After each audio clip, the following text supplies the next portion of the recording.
Springtime weather for this afternoon. It's brought to you by the Santa Cruz Beach Boardwalk. The admission is free. The boardwalk is open daily. 63 degrees. It's very overcast. In fact, we have not really seen any sun yet today. Even over the hill in the East Bay, the far East Bay, it was no sunshine over there, so we will see if the sun will peek through at some point. But right now, overcast, 63 degrees as we get ready to start the third and final game of the series and the final game in the homestand. You know, it was scary that that cloud looked like Independence Day movie. You know, yeah, it was dark in a strange kind of way. We have to listen to Trevor Cahill's song, "White Rabbit," Jefferson Airplane. I asked him about it. I said, "Why that song?" And he said, "Started in Kane County." And he had a lot of success, and he said it kind of mellows him out. He said, "I don't want any hard rock things that forces me.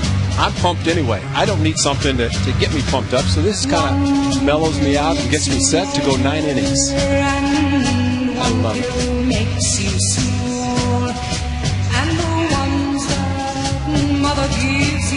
Now, the strange thing about it, though, and really probably the biggest part of the story, Trevor Cahill's 21 years old. Yeah. So he was born in what? 1988 or what? The song is from 1967. Maybe his parents liked it, but it's a great song. It's a great song. It's a classic, but it just, I guess it doesn't fit a 21-year-old. But we like Trevor Cahill even more. He's going back to 1967 for his theme song. All right. Twins lineup is brought to you by McDonald's this afternoon. Here it is. Denard Span will lead off and play center. Joe Mauer is the catcher. Justin Morneau, the designated hitter. Jason Kubel in left. Michael Kadire in right. Brendan Harris is at third. Brian Busher will play first base. Nick Punto is the shortstop. Alexi Casilla at second. Defensively behind Trevor Cahill, Holiday, Hairston, and Davis in the outfield. Kennedy, Cabrera, Ellis Barton around the infield. Landon Powell will catch this afternoon, and it's Trevor Cahill looking for win number 6. Keep the ball down, especially the middle three part of the batting order as he makes his 20th start. The number of home runs he would like to reduce, maybe not give up any for a few starts. 103 innings pitched, second among Major League rookies, and as he said, every day he goes out, he thrives for 7 innings and just tries to keep it going. So the first pitch of the ball game is a ball to Denard Span.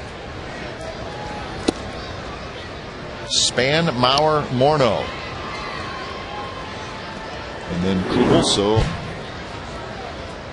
the top 4 hitters in the Twins lineup left-handed. And it's 3-0. So Trevor Cahill looking for his 6th win. And he's trying to turn around what has been a tough stretch, and he starts the game off with a 4-pitch walk. He just wanted to get a double play. Scott Berry is the home plate umpire. Tom Haley and the crew chief at first. Mike Malinsky at second, and Phil Cuzzy is at third. Here's your umpires for this afternoon.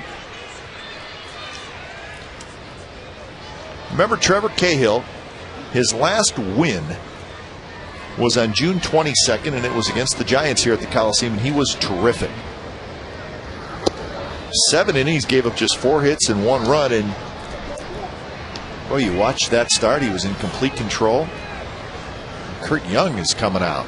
He may have already detected something, and really it does not seem like he's following through. He's not completing his delivery. But since that start against the Giants, when he really dominated San Francisco, he is 0-3 with a no decision. And in those 4 starts, he's given up 22 runs, 19 of them earned in 17 1/3 innings. So it has been a struggle for Trevor Cahill as of late. Right after this pitch, Kurt Young went out to visit with him, and see how everything is outside, leaving it outside. That's just an indication that he's not completing. Then he kind of moved his right shoulder a little bit, indicating that he's not 100% loose, although there's plenty of time to throw in the outfield, throw off the mound in the bullpen. There's a strike to Joe Mauer. Thing is, his movement comes from his natural delivery. It's not a forced movement. Sometimes he does get up on top and drives down through the ball with a four-seam fastball, but the two-seamer is just a natural movement. He just needs to find the strike zone consistently. Joe Mauer leading the American League in hitting with his .362 average. Just a shade above Ichiro Suzuki. Suzuki hitting .361. Wouldn't be surprised if those two continue to battle the rest of the season for that batting title.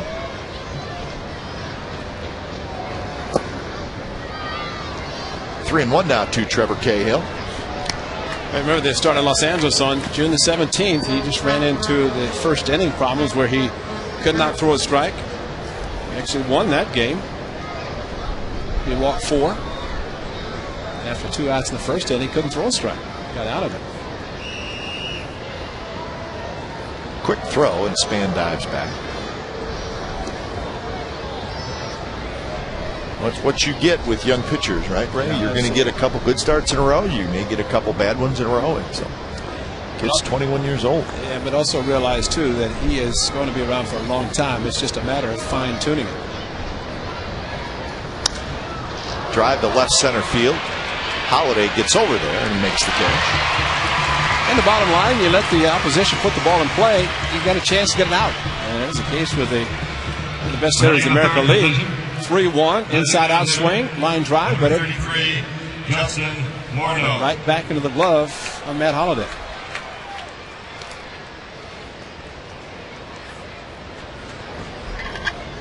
Cahill will now face Justin Morneau. Morneau is the designated hitter today. I think Derek Martin wishes he could play back in the outfield grass. 90 feet is too close with Justin Morneau to plate, as hard as he's been hitting the ball. Well, you look at the year that Justin Morneau is having, and I think you could say he's a legitimate MVP candidate. Again, 7th in the league in hitting, 2nd in home runs, 1st in RBIs. And just 1 home run behind the American League leader, Carlos Pena.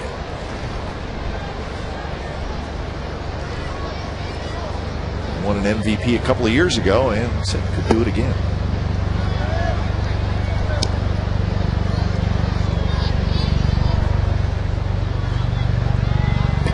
And I think in the American League,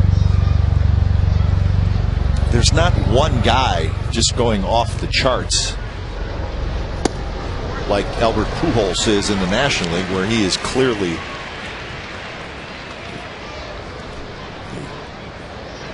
MVP in that league, at least through the first 4 months of the season.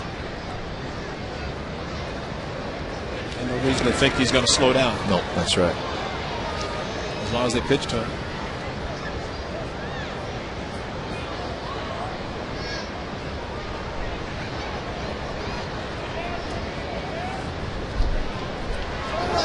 Span is running. Powell's throw is out.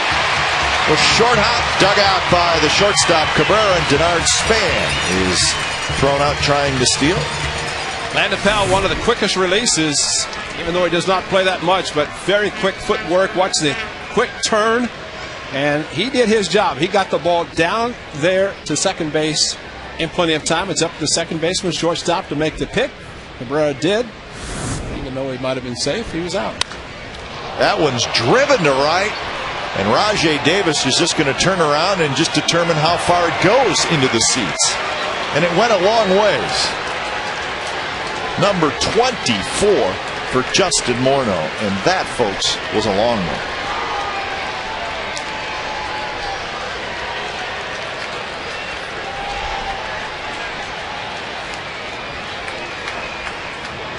Well, thankfully, Span was thrown out. It looked like he cut a little bit right into the wheelhouse of Justin Morneau. I think he knew it was gone. Rajay Davis just turned around.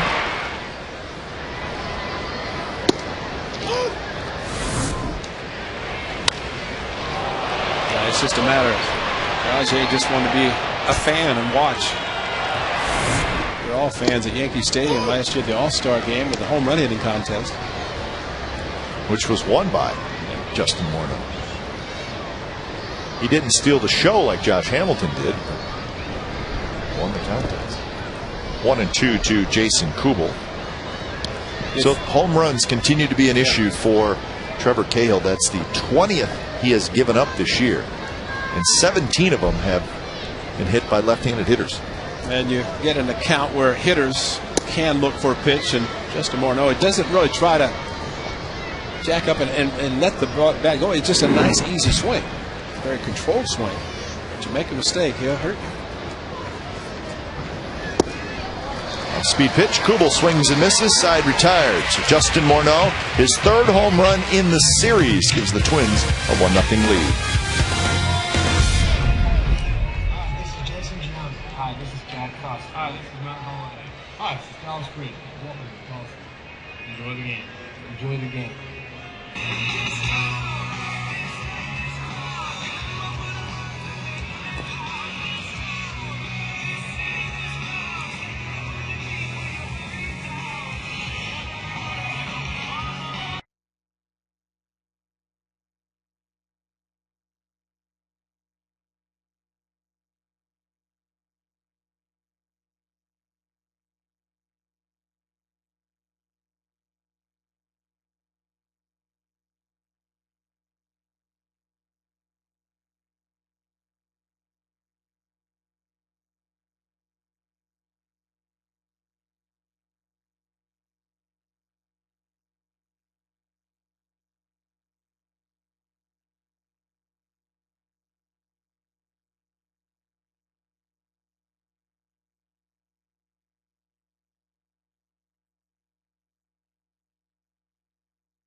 Home run. So the A's come to bat here in the bottom of the 1st. Here's their lineup. It's brought to you by McDonald's. Kennedy at 3rd, Cabrera at short, Hairston in center, Holliday in left. Custis the DH, Barton at 1st, Powell the catcher, Davis in right, Mark Ellis at 2nd. First pitch to Adam Kennedy is in for a strike. So the A's will be facing the left-hander Glenn Perkins this afternoon.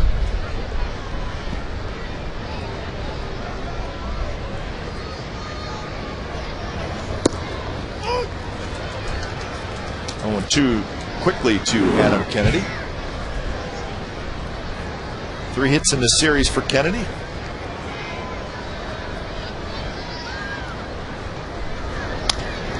On the 0-2 pitch, grounds it towards second where Casilla gobbles it up. 1 out. Let's take a look at the Twins and how they line up defensively. Jason Kubel is in left field, Bernard Span in center, Michael Kadire in right. Brendan Harris at 3rd, Nick Punto at short, Alexi Casilla at 2nd, Brian Busher first. Joe Mauer is the catcher, and there is the 26-year-old left-hander Glenn Perkins. 15 starts for the left-hander, making his first ever appearance against the Athletics. His numbers on the road. The ERA is approaching 5, and it's over 5 on the road, so hopefully the A's can improve on that for the lefty. Fastball likes to use inside to the righties. The changeup a lot to the right-handed hitters. So you could say he's a typical crafty lefty.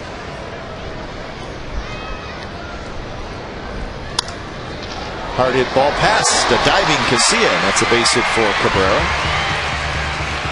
There's your changeup.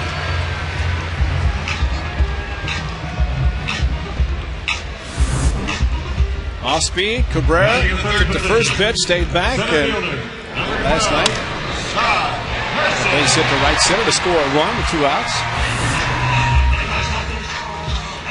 So Cabrera gets his 5th hit in the series. And that'll bring up Scott Hairston.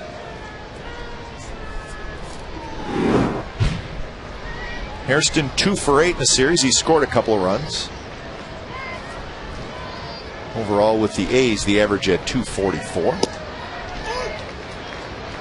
He's got 10 hits in 41 at-bats with the Athletics, including a double and a home run.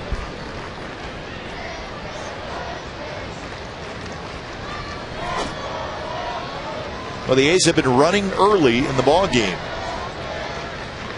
Based on this homestand they have, we'll see if they do it here with Cabrera at first.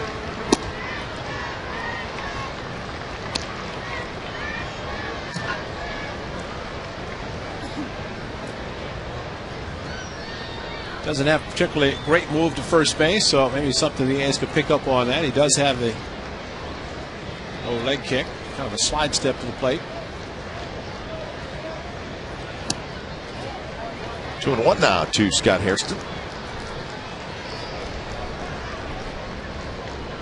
In this series, the A's have just one stolen base.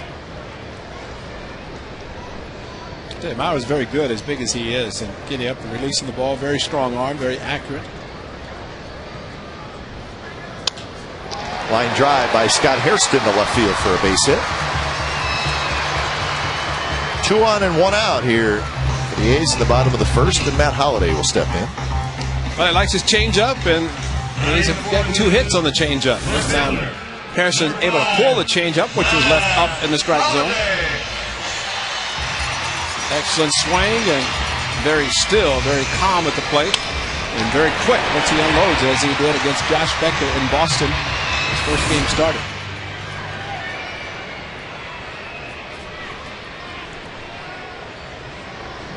Matt Holliday, 11 home runs and 53 runs batted in. He had the big night on Monday night when he had 6 RBIs and a couple of home runs. But a frustrating night last night when he went 0 for 4. Just missed a couple of pitches that, based on the reaction of Matt Holliday, he felt he should have really hit a long ways. He's behind in the count 0-2. Perkins is not really overpowering with his fastball, and Matt Holliday, who likes to sit back, and he, as he has shown, hits all-speed pitches very well. No matter if Joe Mauer, Twins catcher, will call them with the ability of Holliday to hit the off-speed pitch.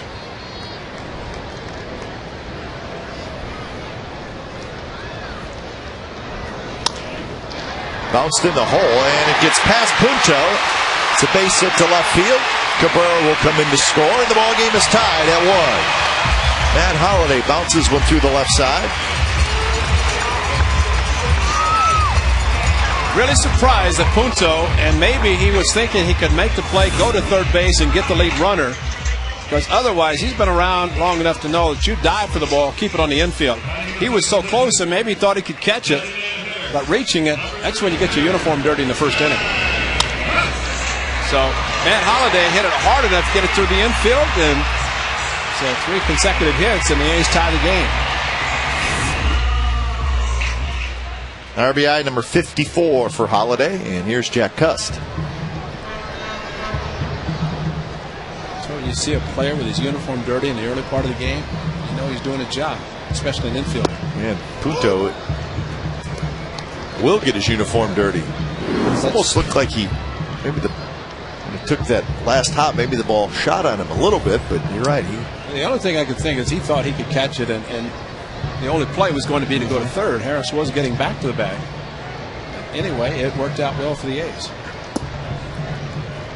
Jack Cust with 16 home runs and 48 runs batted in. He's got a home run in the series. It was the home run that gave the A's the lead.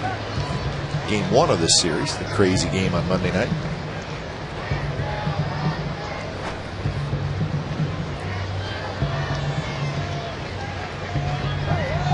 Pickoff at second, and the ball's thrown into center field. Both runners will move up. And the infamous pickoff attempt at second, which I don't have anything statistically to back it up, but I think bad things happen more often than good things. Well, with the somewhat of a shift employed by the A's, or the Twins, like Punto was pretty close to second base. I thought they could sneak in behind him, but Did not work. Matter of fact, worked very poorly. Yes, it did. That didn't work at all. No.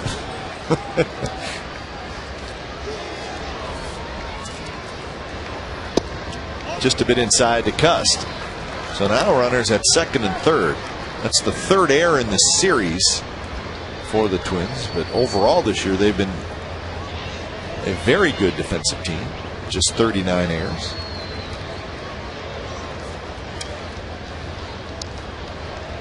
So Hairston at third, Holliday at second, and now 3-1. Derek Barton waits in the on-deck circle.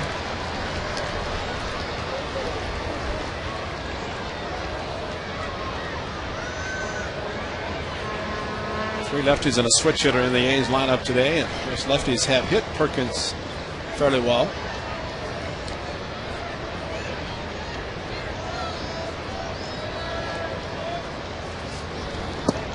Oh, 3-1 slider, and it drops in first strike.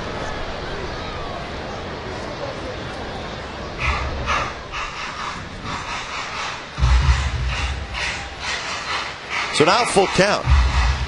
So you saw a slider on 3-1, which always makes you curious what he'll throw on 3-2. Well, the old saying is throw it 3-1, throw it 3-2. Runner at second, so Mauer using multiple signs. And it's low. So the bases are loaded for the A's with a run already in. Derek Barton came back to the Coliseum of the A's on Monday night, and it's Blackburn. They shot to left center, and that's very encouraging. First of all, to show the power. Derek Barton has already shown in his young major league career that he waits well and shows a very quick bat. So the A's a chance to take the lead, and that would be very beneficial for Trevor Cahill.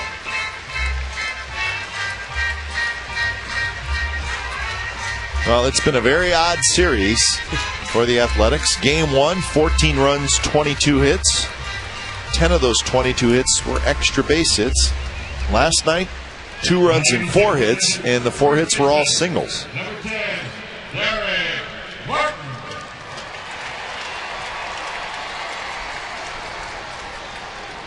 So Barton steps in with the bases loaded. That one bounced just foul.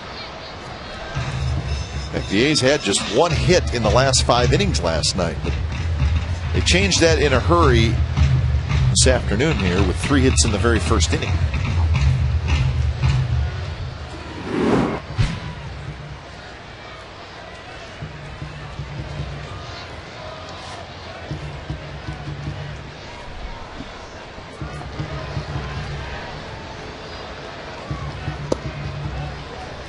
One and one to Derek Barton.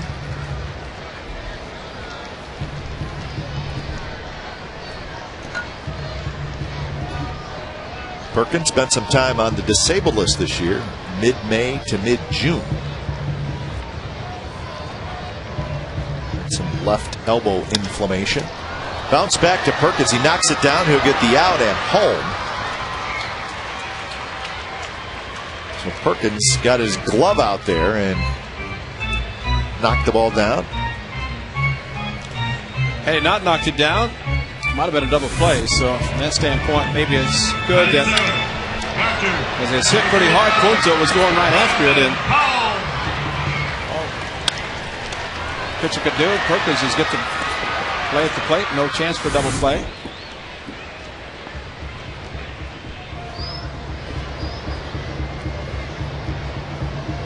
Let's see if Landon Powell can come up with a big hit. Powell takes a fastball on the inside corner. So Powell, the switch hitter, as a right-handed hitter this year, he's 3 for 20. He's got 54 at bats from the left side.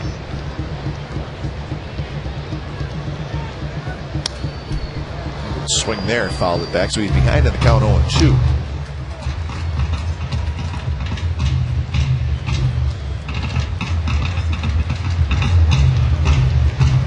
Keeping it going out in left field as they always do. We love those guys and gals out there.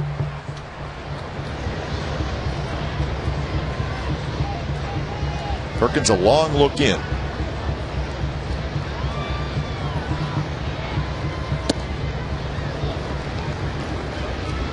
against Powell. Is he going to turn and take him on for the team? Yep. 2-strike hit batter. Now, fastball in a lot of times means soft away. After showing fastball in, and it could back it up with another fastball in, which Perkins likes to use both sides of the plate. Fastball in, change up away, of course.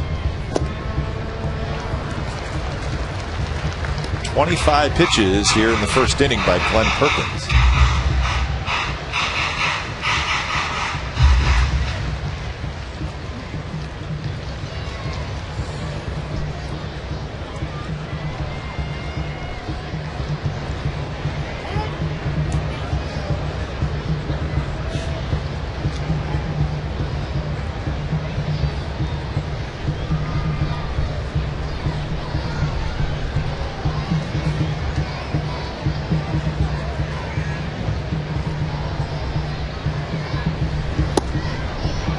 Just missed off the plate, so a full count.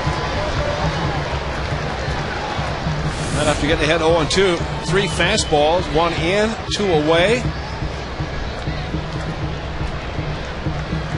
Down, had to be down because it's on the plate. Payoff pitch with 2 outs, runners take off, and it's outside, and Perkins walks a run in. Holiday scores, and the A's take a 2-1 lead. Well, amazing that with the excellent changeup, he did not go to the changeup once to Landon Powell. Batting in the 8th position, right fielder, number 11, Rajay Davis. So 2 walks by Perkins here in the first inning. And remember, this is a Twins team that, as a pitching staff, has walked the fewest hitters in the American League. Not just this year. They did it last year, too, and it's just the way they are. Always ranked at the top for the fewest walks.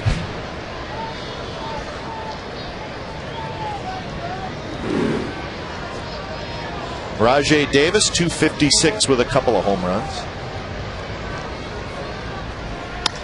That one line, right center field. This could clear him. Here comes Landon Powell. He's going to hit the bag at third. They're waving him home. The throw to the plate is offline. Powell scores. 5-1 A's.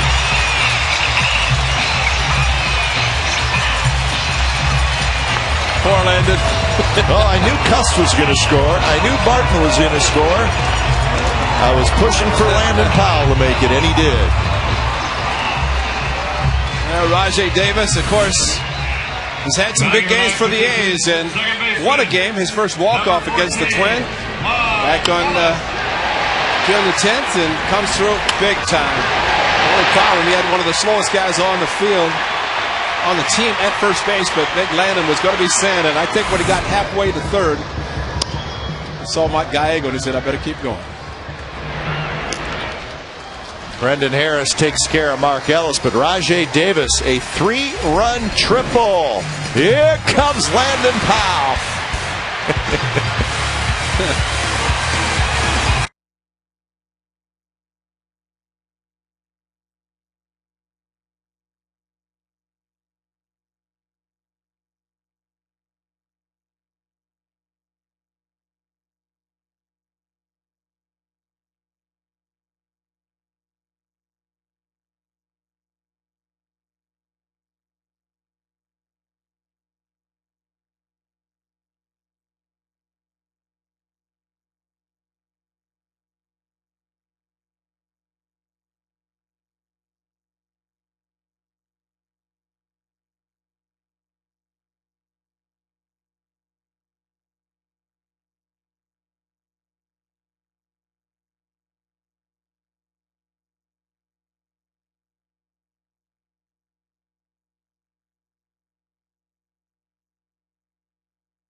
the top of the first, but they answer back with 5 in the bottom of the first. So 5-1 after 1. Are we going to do this again today? Well, at this point, it would be reverse of what happened. Yes, right. Yeah. We don't want that. No. Just need Trevor Cahill to throw strikes. Kadire, Harris, and Busher, the 3 hitters. Strikes and let his infielders and outfielders. And a couple of starts ago, I referenced Greg Maddux and how great he was with the 2-seam fastball. It was not overpowering, but he can make the ball do a lot of different things, it's righties or lefties. And if ever a guy for Trevor Cahill to look at would be Maddux. And it's 5 years from now, he'll be in Cooperstown.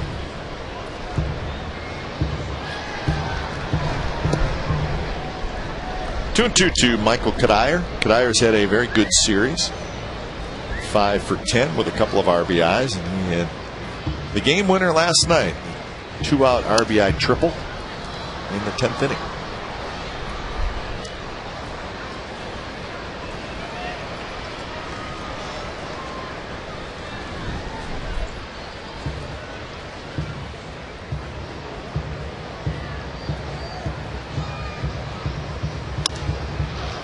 Kadire reaches for it, loops one to right center, but Hairston got a good jump. It's too strong.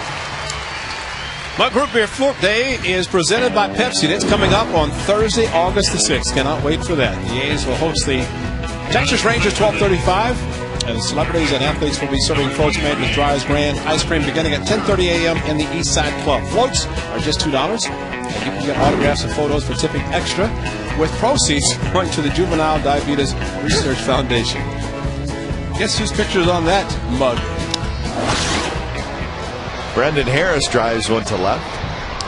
We'll also tell you that Ricky Henderson, the newest Hall of Famer, will be signing autographs for a donation with proceeds going to the A's Community Fund. You can get tickets online at oaklandathletics.com.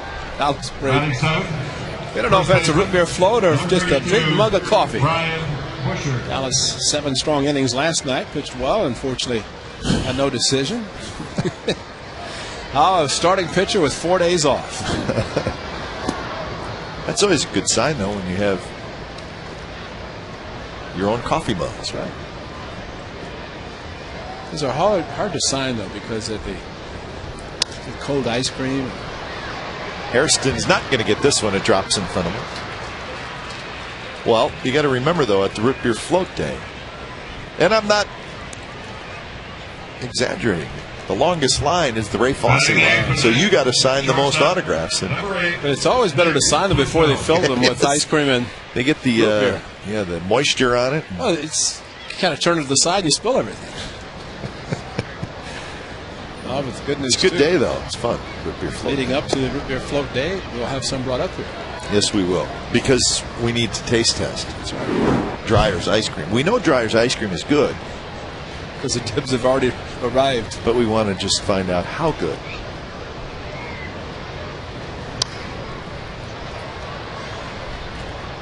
Nick Punto is the hitter. He's the 8th place hitter in the Twins lineup. There it is. The Haagen-Dazs. Down at diamond level? I think it is. That's the field level down. I think it's down the line. Whatever. Got the ice cream, all you can eat. That's where it is.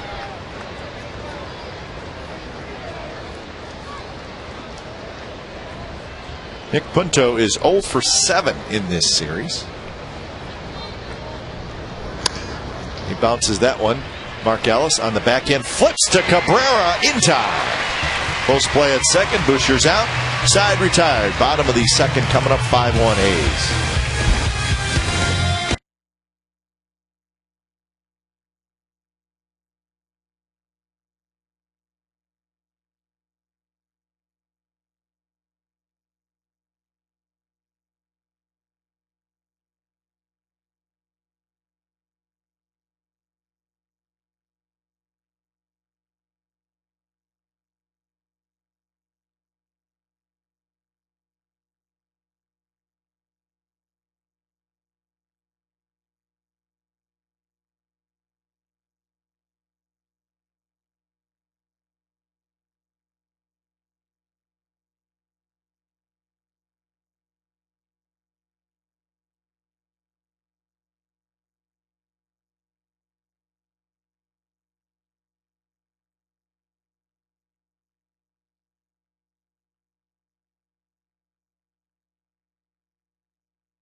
A's will send the top of their order up. 5 runs in 4 hits in the bottom of the first for the Athletics. A couple of walks by Glenn Perkins. Both those walks scored. Kennedy grounded out to second in that first inning.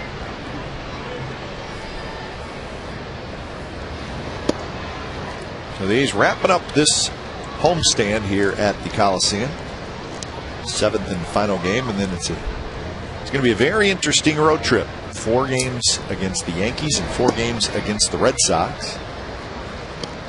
The Yankees won again today. They just finished it off against the Baltimore Orioles at home. Yankees 6, Orioles 4. A.J. Burnett got the win. It's 9th of the year.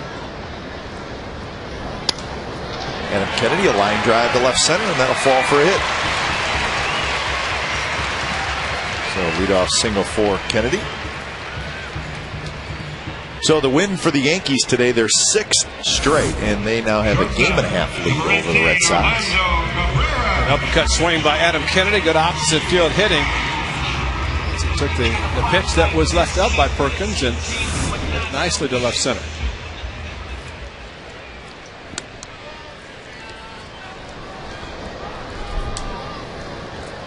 So here's Cabrera. In the second inning, the bullpen of the Twins is on the move. Kevin Mulvey, saw him in game 1 of this series.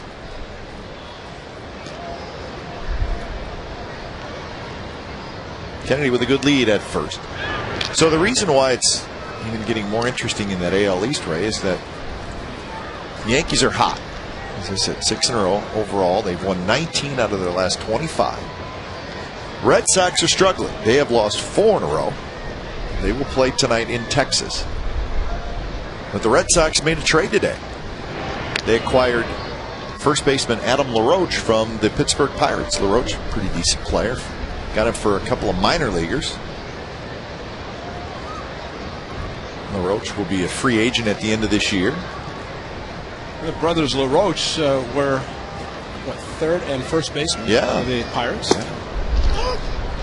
Adam LaRoche this year, .247 with 12 home runs and 40 runs batted in.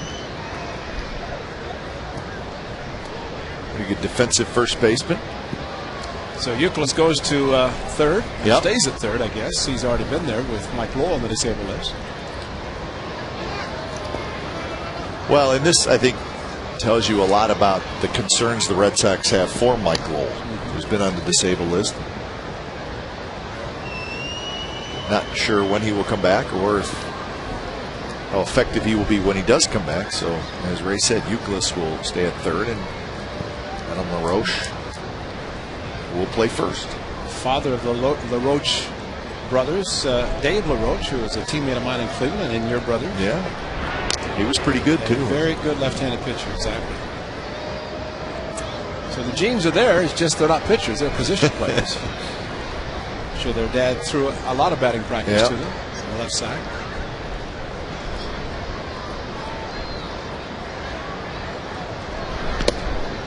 Three and 1 now to Cabrera.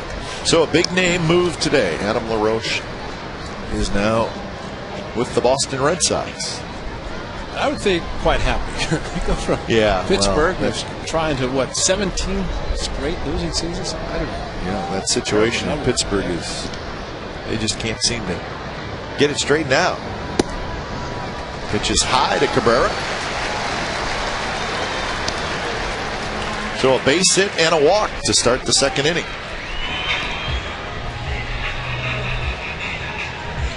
Center fielder, number 12, Scott Hairston. So Scott Hairston steps in.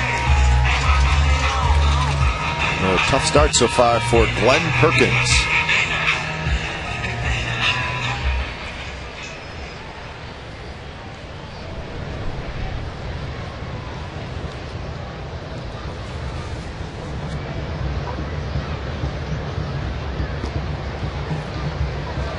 First pitch to Hairston is low. Though Perkins was a first-round pick of the Twins back in 2004. And he should get picked by the Twins. You know why, Ray? because he was born in St. Paul, went to college at the University of Minnesota, and first-round pick of the Twins, and he has just given up a 3-run homer to Scott Hairston. Hairston down the line. It had plenty of distance. It was just a matter of whether it was going to stay fair or foul. 8-1 Athletics.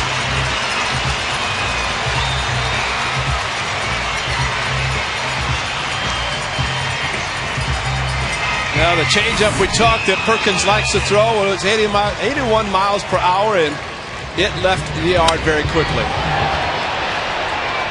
So a 3-run home run, second for Scott Hairston. And it did not take long to get out. So Ron Gardenhire, I think, is going to say to his young lefty, get him tomorrow. So 1+ innings for Glenn Perkins. He gives up 8 earned runs. So Kevin Mulvey will come in long relief. 8-1 Athletics.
Long one right down the line.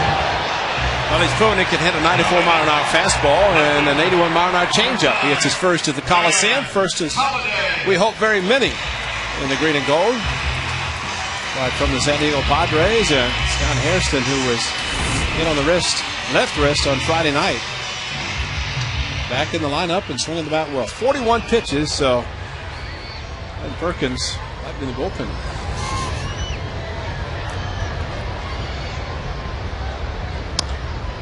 You know, if I'm a pitcher and I just gave up 8 earned runs in 1+ innings, I don't want anybody to talk to me on the bench for a little while. What could that teammate possibly be saying? Leave me alone. He's trying to build him up confidence-wise by saying, nice job. Yeah.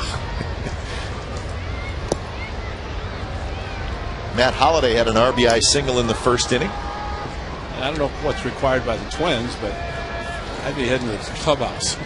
Yeah. I don't want to talk to anybody.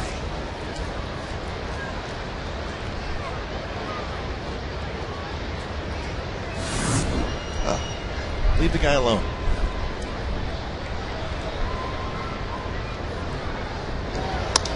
Holliday, base hit right field. There's that pitch out away from Matt Holliday that he does just that, a line drive to right field. So Holliday is 2 for 2. And he is now 6 for 11 in this series. Number 32, Jack. Excellent hitting. You cannot fault a power guy for taking a pitch to the outside part of the plate and going the outfield. If he takes it, it's a strike. It's 1-2. Might not have a similar type of similar pitch to be able to hit to the opposite field.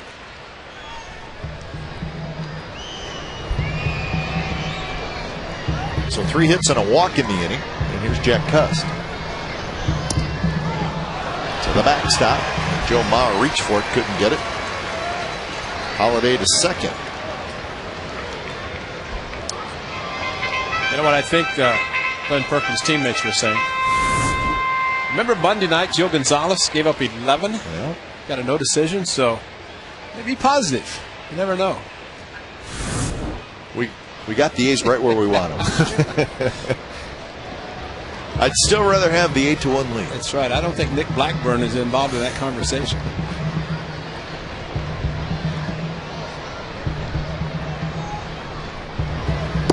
Kevin Mulvey misses outside.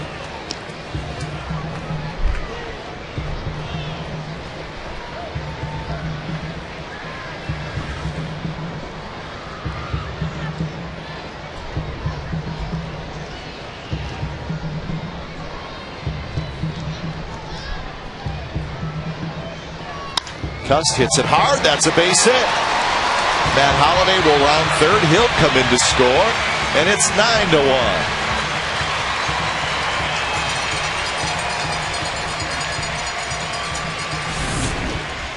Jack Cust getting a 2-0 pitch, stayed back and just blistered the ball up the middle.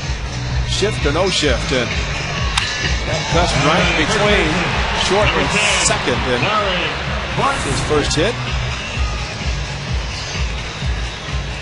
Matt Holliday, a run-scoring single in the first, and here in the second, another single that scores another run. You know the biggest at bat of the day so far? Landon Powell. 0-2. Draws a walk with the bases loaded, and that opened up the floodgates. Ajay Davis, a triple. Powell took a couple of close pitches. And I think by now he's caught his breath, so he's ready to go. He's in the on-deck circle. Derek Barton batted with the bases loaded in the first inning. He hit the ball back to the pitcher. Perkins got the out at home.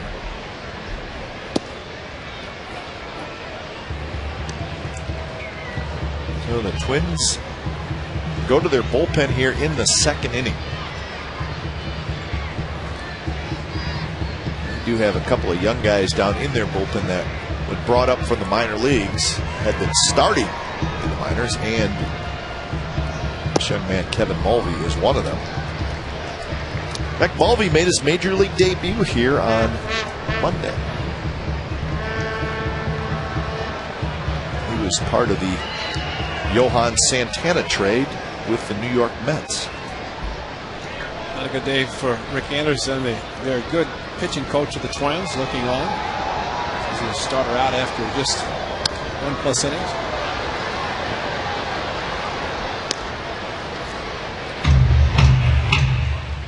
Trying to find the baseball. That guy who last night thought he had caught a ball might still be looking for it the next day. In his glove. It's got to be in my glove.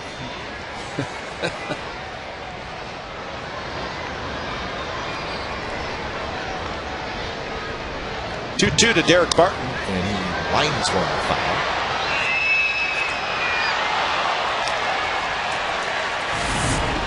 Last night, planked it. Number 14 caught it, and watched the gentleman peek in his glove. And, oh, it's not there. And there he goes.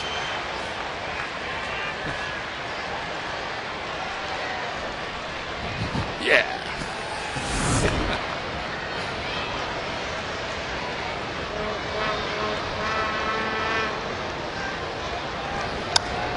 Barton lost one to left. Kubel coming in, and that's the first out here in the second inning. So you have dropped fly balls, and whoa! Hold on, big boy! Whoa! Here we go.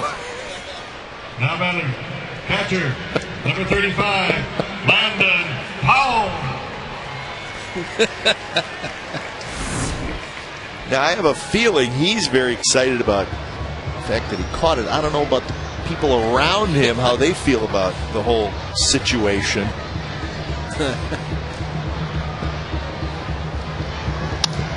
Powell, line drive, base hit.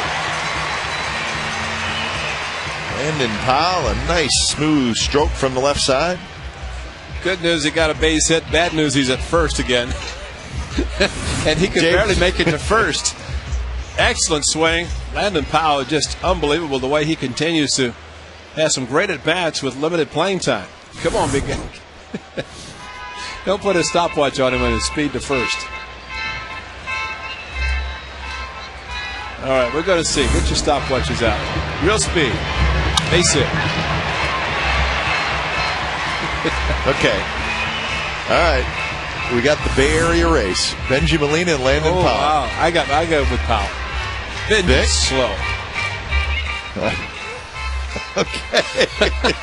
Well, at least. Wow. I mean, if Rajay had hit that ball, I bet Benji might not have made it to third. And Landon Powell scored all the way from first. Now batting, right fielder, number 11, Rajay Davis. How about that? He is unbelievable. So Kurt Suzuki getting a day off today. Of course, guess what? He's not happy. But he is not a happy camper. The A's know they can put Landon Powell in, give some quality at bats. Rajay Davis had a quality at bat. 2-out, 3-run triple in the first inning.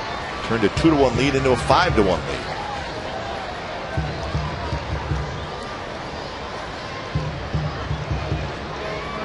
Cust the runner at second, Powell at first.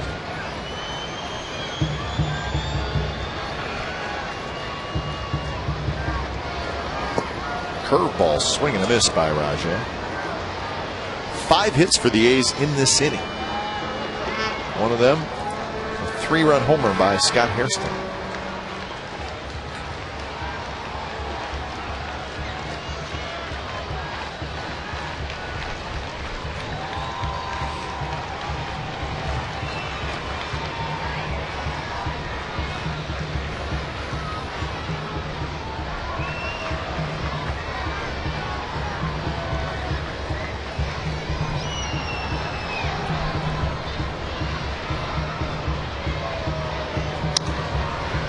This one lofted left field, foul territory. Punto racing over, and he's got it right near the bullpen mound.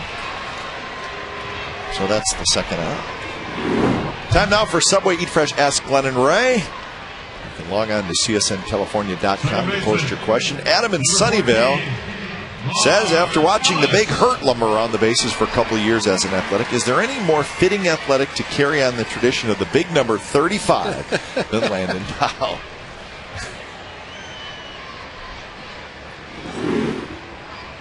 The Big Hurt. We were okay with the Big Hurt taking it easy on the bases. We didn't want him to get hurt. How many did he hit? 38? 38 here in 2006. Swish hit 35. Well, seemed like every day Swish hit one. Powell or Frank would hit one, or vice versa. It was a good year. Yeah. Great year for the A's. Yeah, here they go.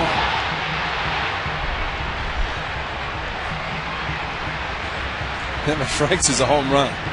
Landon Powell. So is Landon. That's the home run also. Oh my.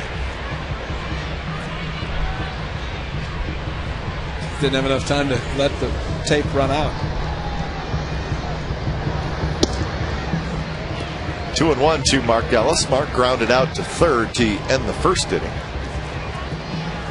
I don't think Mark wants to be the guy that ends the first inning and the second. Right. He scored 5 of the first, 4 here in the second.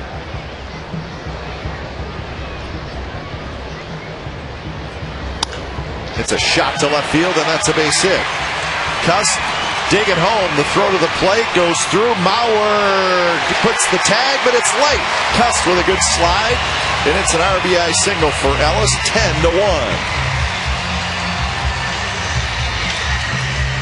Mauer had to just go after the ball a little bit. It pulled him away from home plate, and that allowed Cust to slide home.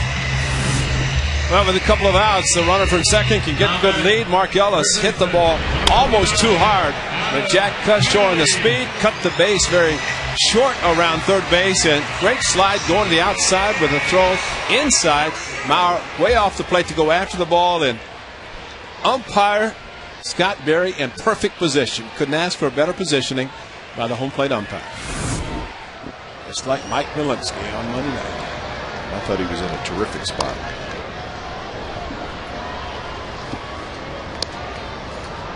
So Jack Cust, a couple of runs scored today.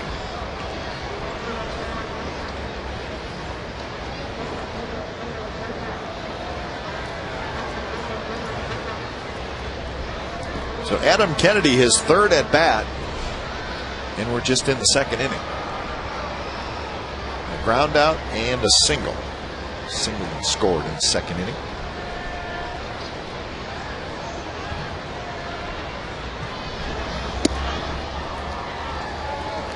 You know, defensive Landon Powell, he hit the home run and he was barely making it around the base. That was after he, 2 weeks prior to that, had injured his hamstring. And he was not really very close to being 100% at that time. That was against John Garland with Kirk Gibson in the dugout of the Diamondbacks. They wanted to give the whole Kirk Gibson trot around the bases. Kurt would have loved that, I bet.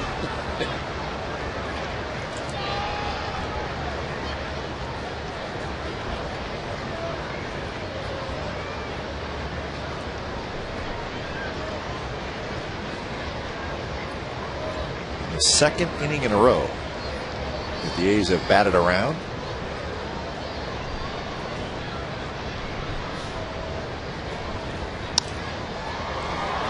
Talked about Adam Kennedy in our open and how valuable he has become for the Athletics. Quite frankly, maybe as much defensively and versatility wise than what he's doing at the plate. And what he's doing at the plate is he's hitting 290. Well, when he played right field that one game when never been out there yet, he said, "Give me a glove, I'll go." And then immediately, when Mark Ellis was close to coming back, said, "I'll play someplace else," because Ellie's a second baseman. There's no doubt. Goes to third. Line drive. That's a base hit. Landon Powell will stop at third. So another hit for the Athletics. Boy, they're putting on a show.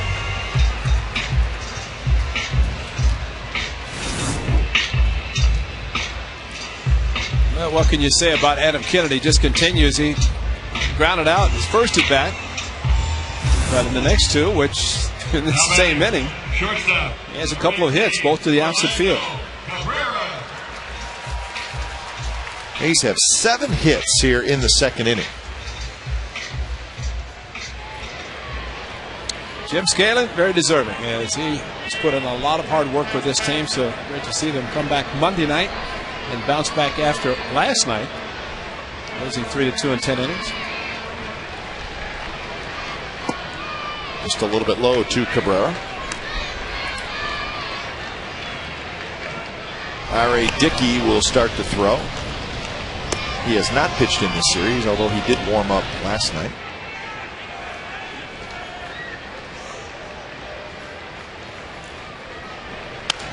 There's a line drive, and that's going to be a base hit.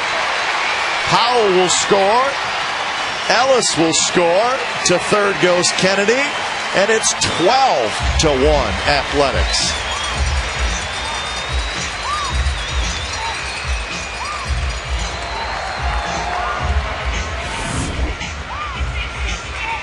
Well, you got a couple of hot hitters at the top of the lineup for the Athletics, and I think Landon Powell knew what he's doing. He just trotted to third base knowing that OC was coming up.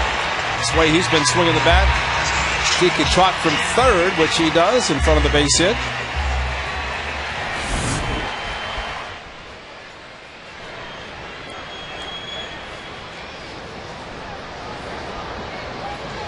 Good day to be an A's hitter. Scott Hairston steps up. A knuckleball in right field that R.A. Dickey just threw past the catcher.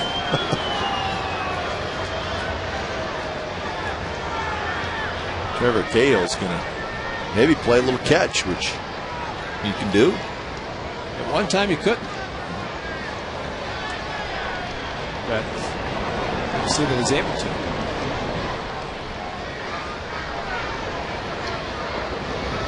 First pitch to Scott Hairston in for a strike.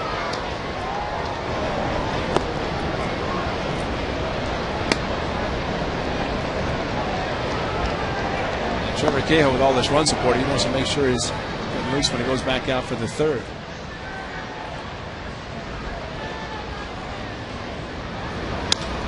Scott Hairston hits one high to center field. Just missed another 3-run home run. Span has it. Side retired. The A's score 7 times on 8 hits. Third inning coming up. A's 12 and the Twins 1.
Casilla, Span, and Mauer for the Twins. Trevor Cahill has walked 1, struck out 1. He's given up a couple of hits, including Justin Morneau's 24th home run of the year.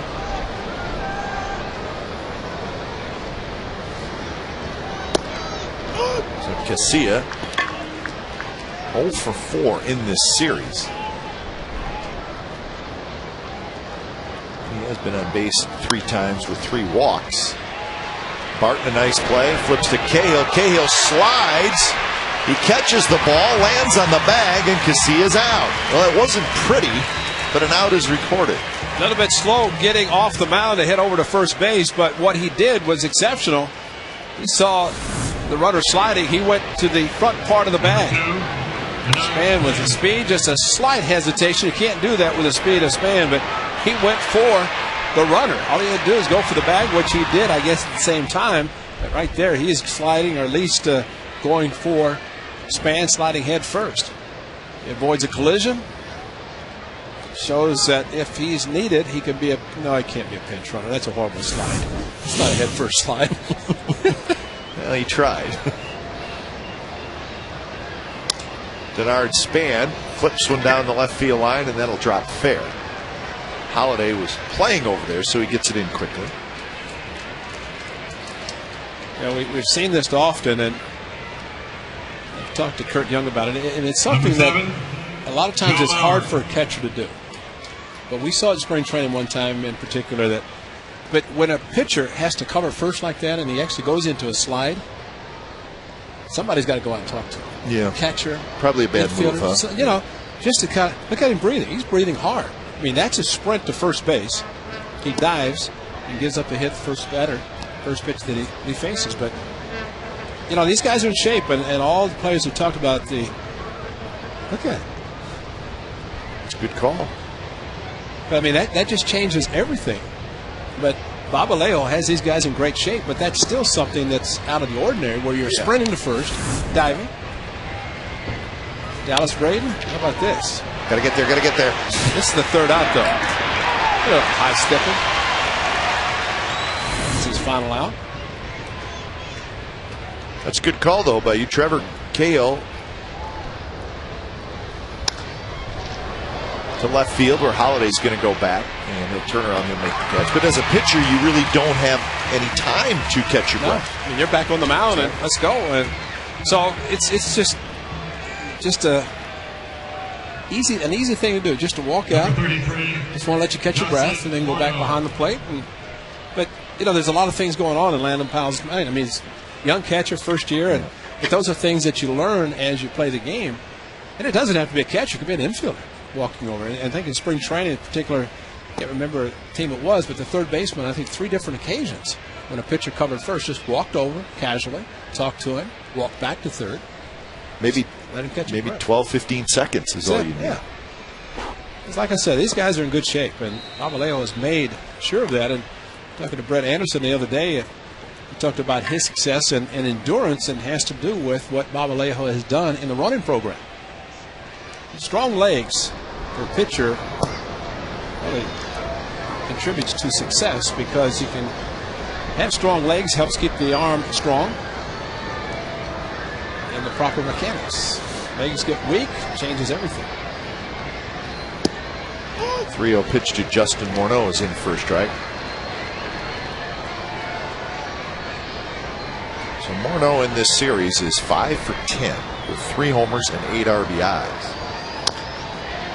Bounces this one, and that is a foul ball. Good effort by Derek Barton. How about that?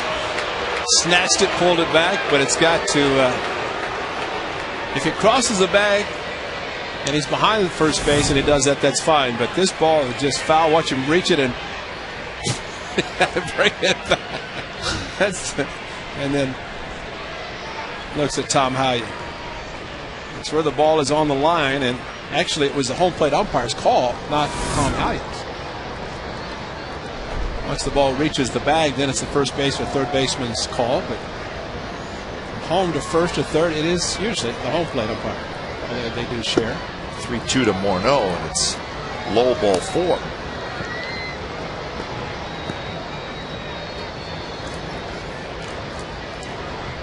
Number 16. Well, Jason Kubel. Braden last night, Cahill today, and Braden got the late dash, but that's the catapult. And then within 10 seconds, he's throwing a baseball. Got the out though. Kubel hits one very high, playable, right center. Hairston has it, side retired, twin strand of pair. Bottom of the third coming up. It's 12-1 Athletics.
Sportsnet Bay Area's Greg Papa host. Chronicle Live. The great sports debates are not settled until Greg Papa settles them on Chronicle Live. It's tonight at 7:30 on Comcast Sportsnet Bay Area. Tonight, Joe Nedney, the 49ers place kicker, will be one of Greg's guests. Joe Nedney, very good place kicker.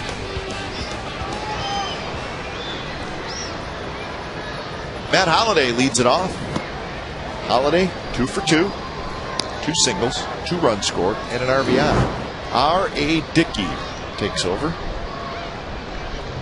Well, nothing else has worked for the Twins pitchers today, so why not go with the knuckleballer? See if that will work. Well, the A's will not have to face Tim Wakefield in Boston since he's on the DL. So Ron Darnheimer, hopeful of sending a pitcher out, could give him some innings. Perkins and Mulvey just 1+ innings each.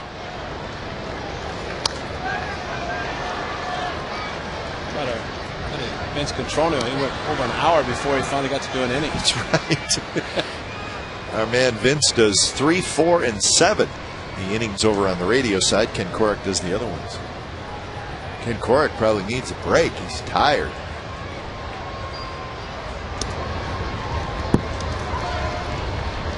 So Vinny will probably get a couple 3-up, 3-down innings.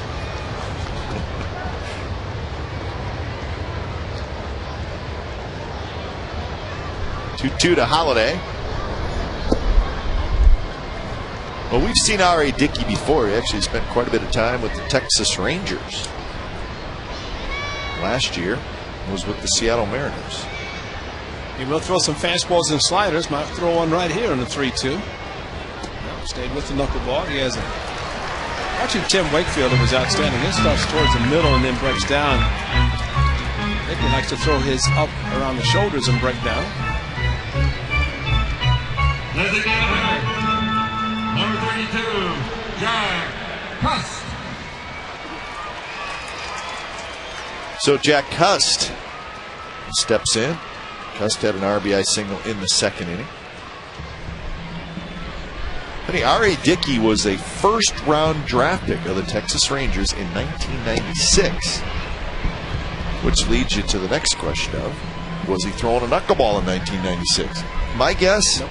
No. No, he was not.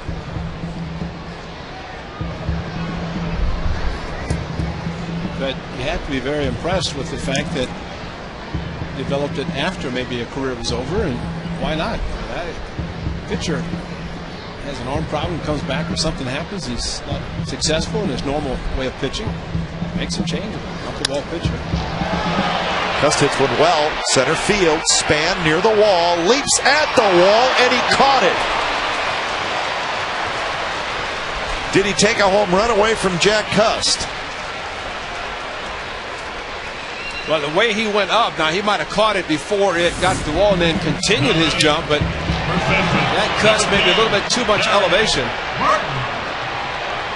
And I think he caught it right above the H in the high definition, the HD, and then never know. So. It may have. May have made it. Might have hit the top of the fence, but. So a terrific play by Denard Span, and here's Derek Barton. But Jack Cust got a fastball 2-0, and he almost hit it out.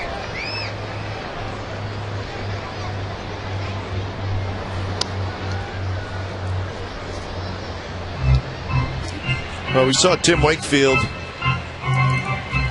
couple of weeks ago when the A's played the Boston Red Sox.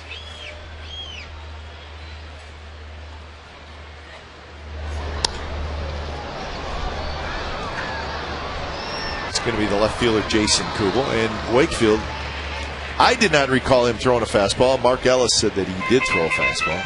Well, speaking of the Boston Red Sox, history, folks. July 21st, 1959. Pumpsie Green, who is from the East Bay, became the first African-American to play for the Boston Red Sox, made the Red Sox the last major league team to integrate. It was his first major league start. We were told the night before he got in the game as a pinch runner, but on July 21st of 1959, he was in the Red Sox starting lineup. Pumpsie Green. There was a nice article in one of the local newspapers yesterday about Pumpsie Green. We were collecting baseball cards. I have these. Maybe worth something. There he is with the Red Sox.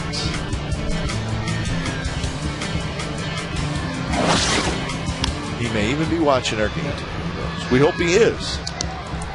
And I bet Pumpsie Green remembers 50 years ago. We were talking to Don Newcomb when we were in Los Angeles about when we had him on the air, and we were talking about Jackie Robinson, of course, breaking the color barrier in the late 40s.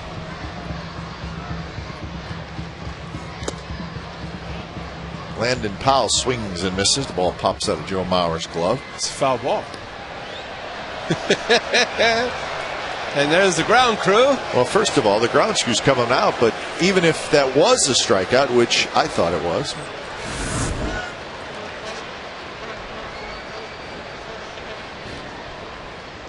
See there, Landon Powell. He's walking the Landon Powell says, I didn't touch it. You know what? I'm not sure he did touch it. I don't think he did.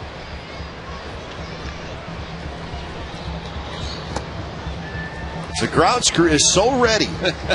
They see Landon Powell. See how much Landon misses this ball. Now, that's a swing and a miss. Yeah, he would know. He would be the first. He'd probably be the only one to know. Oh, I'd say that's probably just strike two. No, it's strike three.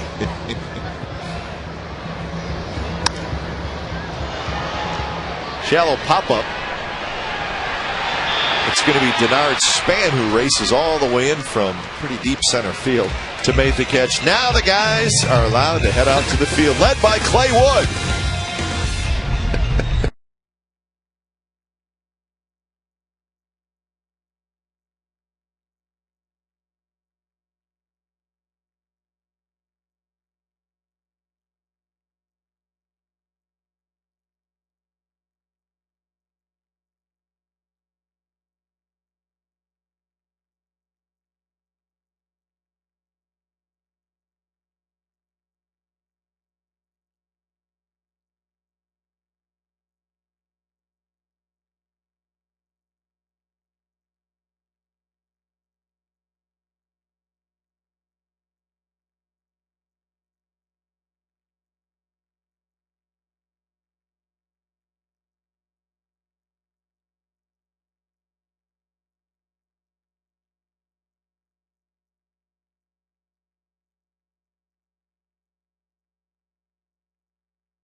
Minnesota Twins top the fourth inning. The Oakland A's have introduced the all-new Victory Pack. This pack includes 4 great games on the field level, featuring a Yankees game and Jason Giambi bobblehead night. For each game within the pack that the A's win, you will receive a voucher good for an additional A's game of your choice, and it is free. For more information, call the A's 510-638-GO-A's or visit OaklandAthletics.com. Michael Kadire, Brendan Harris, and Brian Boucher for the Twins.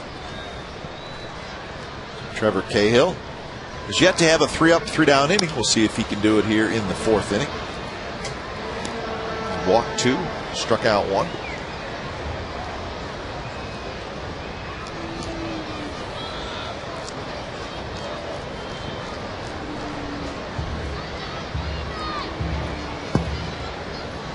Just the 2 day games in the American League today. Of course, this one going on right here, and that Yankees win over the Orioles. The rest of the games will be tonight, including the Angels in Kansas City. Saunders and Bannister. Angels swept the doubleheader from the Royals yesterday. Kadir pops it up middle of the diamond. Cahill's going to get out of the way, and it's going to be Mark Ellis who has it. Cahill had to be thinking, guys, didn't you see me make that play at first base? That's right. Giving up my body, diving in front of the runner. Number 23. He called for it. Brendan Harris. Looked up, and here's 3 guys saying, get out of the way, let the sure man take it. Mark Ellis was the guy.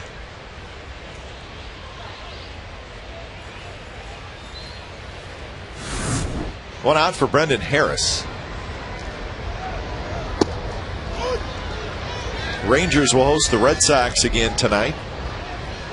That'll be Buchholz and Padilla. Texas going for the 3-game sweep. The Rangers 3 back of the Angels. Seattle 5.5 back. Seattle will play in Detroit again tonight.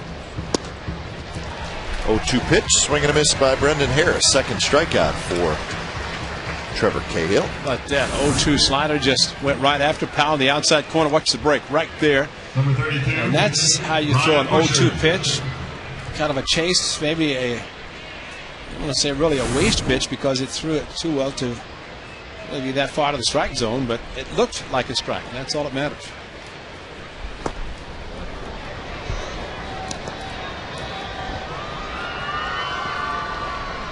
Brian Boucher had a base hit. That was in the second inning. Boucher playing first base today. Good time to work on the pitch that he just threw to Boucher, and that's the two-seamer inside. Like that.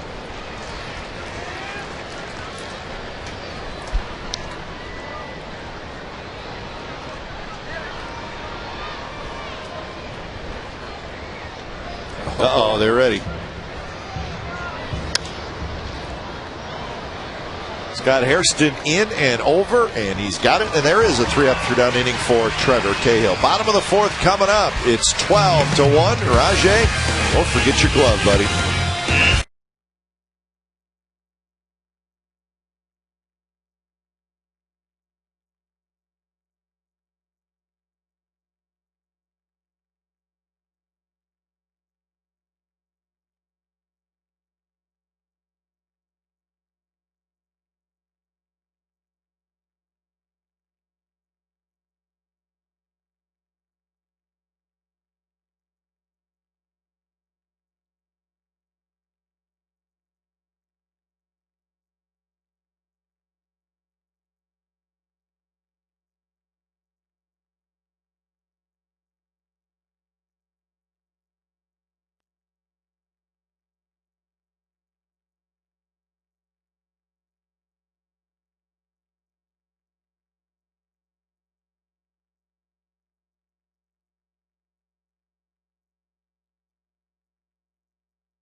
Bottom of the 4th inning. A's come to bat. Rajay Davis, Mark Ellis, Adam Kennedy. A's have a 12-1 lead, and we can say with all honesty, we have many great co-announcers, guys that we in the business with us, but our favorite is in the booth, and he is Bert Blyleven. That's only because I'm here.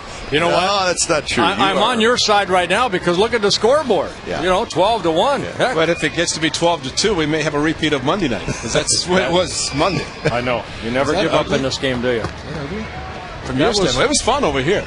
Well, yeah, of course. But it was quite a comeback. Yeah, it was a great ball game. Really was, for both sides. Well, I'm glad that you invited me here. Thank you very much. I had my hot dog already. I did see the first 2 innings, and I said, ouch. And what else more can you say? Well, actually, Bert, we hadn't really thought about you till the game became sort of out of hand, and then we said, maybe we should have some entertainment and get Bert up here. Well, that's not true. Well, I thought about you whenever Trevor Cahill gave up a home run to Justin Morneau, because you gave up a few. I gave up a lot of them. And I'd like for you to talk about that, because Trevor Cahill gave up his 20th. Now, people might be concerned, but you, and we'll get into the fact that I gave up 50 in 1 year. I know that. Yeah, but I won 17 games. Yeah. That was the thing. And Catfish Hunter seemed to give up a lot of home runs, solo home runs. So what would you tell a young pitcher in the case of Cahill, who... Stay aggressive. Keep doing. Don't try to do it, but stay aggressive. You see the ball 4 right there to Davis, and this continues. But you see, just wait a minute. We're showing these numbers now, folks. Just take a look at these numbers, and you tell us why he is not in the Hall of Fame. We can't do it, Bert. We can't figure out why. Yeah, it's just mind-boggling. Well, I have heard shutouts? that, Ray, I have heard from people, and they say, well, he gave up too many home runs. But, Robin Roberts is the all-time home run giver-upper, and, he's in the Hall of Fame. Ferguson Jenkins on that list, Catfish Hunter. I think I'm 8th on that all-time list, and everybody in the Hall of Fame except, I think, Frank Tanana. I think he's a little bit ahead of me, but... that's the game it is. I gave up 96 home runs in 2 years and won 32 ball games, and both years led the league in innings pitched. So, what Cahill has done, that's part of the game. The solo home runs don't hurt you. I really feel, and I remember I pitched a game one time. I gave up 5 home runs in one ball game and won like 12-7. Sure. So. You take the good with the bad. I always looked at it. I made a lot of great fans out there. Even my family wanted to sit out in the left or right field when I pitched. They were rotating. If a left-hander was up, they'd move to right. If a right-hander was up, they'd move to left. That's my son got a lot of exercise in when I pitched. So when you left comp tickets, everybody wanted to be out. Oh yes, they do. Why behind home plate? They never foul you off. They always hit it up there. It was a lot of fun, and I look back now, and I retired in 1993. It just doesn't seem that long ago, but I love this game of baseball. You never know when you come to the ballpark what you saw here the other night. Exactly. The A's coming back from that 10-run deficit, and here today, the A's scoring 12 runs in the first 2 innings. Ellis pops a foul back. Well, Bert, I want to tell Ray, and I have talked about it many times, but I honestly, I almost think it's comical that you are not in the Hall of Fame. And I know you don't want to get into why you should be, but it's pretty simple to me. Well, I only need 2 numbers: the wins and the strikeouts. And quite frankly, anybody else who has any arguments, I don't see it. Many wins and that many strikeouts. That's it. That's all I need to see. The wins were nice. I took a lot of pride in the shutouts and the complete games because as a starting pitcher, I enjoyed the time when I pitched from 1970 to 92 because 9 innings meant something. Sure. And you being a catcher, I wanted to shake hands. I always say I wanted to take a shower with the guys, but I wanted to shake hands with the guys, out on the field. I didn't want to wait for my relief pitcher to come in and, congratulate him on getting the save. And the showers were a lot of fun, too. So you'd rather shower with your teammates than by yourself, is what you're saying? For sure. All right, whatever. I'll be back in a minute. Wow. No, but you're right. That's how many years eligible? I have 3 more years on the Hall of Fame ballot. Yeah. This last year I had 62% of the votes, and you need 75%. How many years did it take Jim Rice? It took him 15 years. It was his last year on the ballot, and I'm very happy for Ricky Henderson. He definitely. To me, he might be the best ever leadoff hitter, Ricky Henderson, and he will tell you too. I can't wait to hear his speech. Oh, I know. Ricky being Ricky. Yeah. Or is that Manny being Manny? Whatever. Well, Ricky started it. Ricky being Ricky. Exactly. It's coming up Sunday, and the question is, does he have a speech written, or is he just going to wing it? Well, Kirby Puckett was inducted as a Minnesota Twin, and Kirby said he really didn't have a speech. he just kind of went up there and spoke from his heart. And it wasn't a long one. I think they give you so many minutes, like 15 minutes, and I think Winfield used it 2 hours and 15 minutes. Carlton Fisk. But, I'm looking forward to hearing Ricky's. I'm looking forward to hearing Jim Rice's and the family of, I believe, Joe Johnson. Yeah. That's going in. And that's, to me, I have Hall of Fame numbers. I just want to be on this side of the grass to enjoy it if it does come. Yeah, exactly. Yes. Kennedy, a ground ball towards second. Easy for Casilla. We'll continue our conversation. Can I stay one more half? You can stay as long as you want, okay. Bert. We'll stick around. We'll talk more with Bert Blyleven when we come back.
Fun as always with our good friend Bert Blyleven, who has the day off. Twins not televising today. Yeah, good day not to televise. So, Bert, one of my favorite stories from my broadcast partner, Ray Fosse, is when did you first face Bert, Instructional League? 1969. Ray says Florida.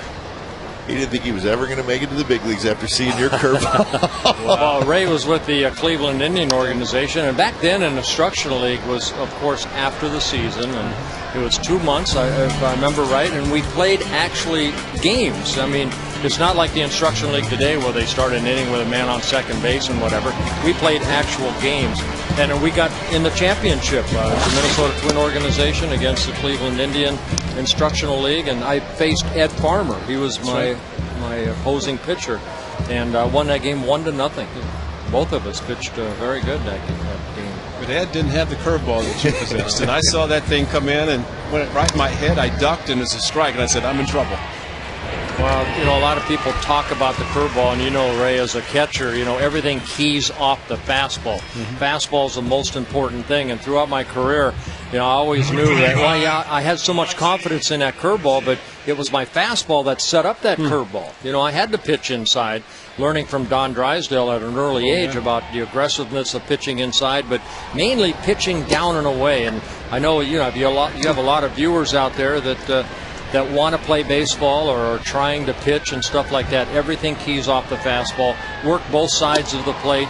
I always saw that chart that Ted Williams had. And you probably saw it. If a ball was down and away, one of the greatest hitters ever said he would have hit 230 if every pitch was right there. So as a pitcher, that tells me I have to control the outer half, and then you come in for a purpose, and then you set them up with an off-speed pitch, whether it be a curveball or a changeup. But I didn't start throwing my curveball until I was about 14, 15 years old. Now, why? Why at that age? My dad heard an interview, and I grew up in Southern California. My dad heard an interview. I was born in Holland. We came over when I was 6 years old. with Sandy Koufax and Don Drysdale. And Casilla getting a broken back base hit right there. 1 out base hit. But Sandy Koufax told Vince Scully that if he had a son, because of his arthritic elbow, he would not let his son throw a curveball till he was about 14 or 15. And my dad was a big, strong Dutchman that said, gosh darn it, and I'm cleaning it up right now, you're not throwing a curveball until you're 14 or 15. And I didn't. And he would catch me when I came home. I lost my pops 4 years ago with Parkinson's. He'd catch me when he came home from work. And it looks like another, what I call duck farts. Attaboy, Hawk. I was on the, I was out on the mound a lot of times. Like, oh, no, not another one of those. But, no, and my dad would catch me, and then when I started throwing the ball a little bit harder, he couldn't catch me anymore, so he built me a mound in the backyard, built we played horseshoes a lot, and on the other side of the horseshoe pit was my mound. On the opposite side, he put like a chain link fence up and then put canvas down with a strike zone. And I'd get a bucket of balls, and I'd just go out there and throw, or against a block wall, whatever it took. I didn't need always somebody to play catch with. You know, the same thing as you. You could hit off a tee, you know, and you probably didn't have many friends anyway, right? So,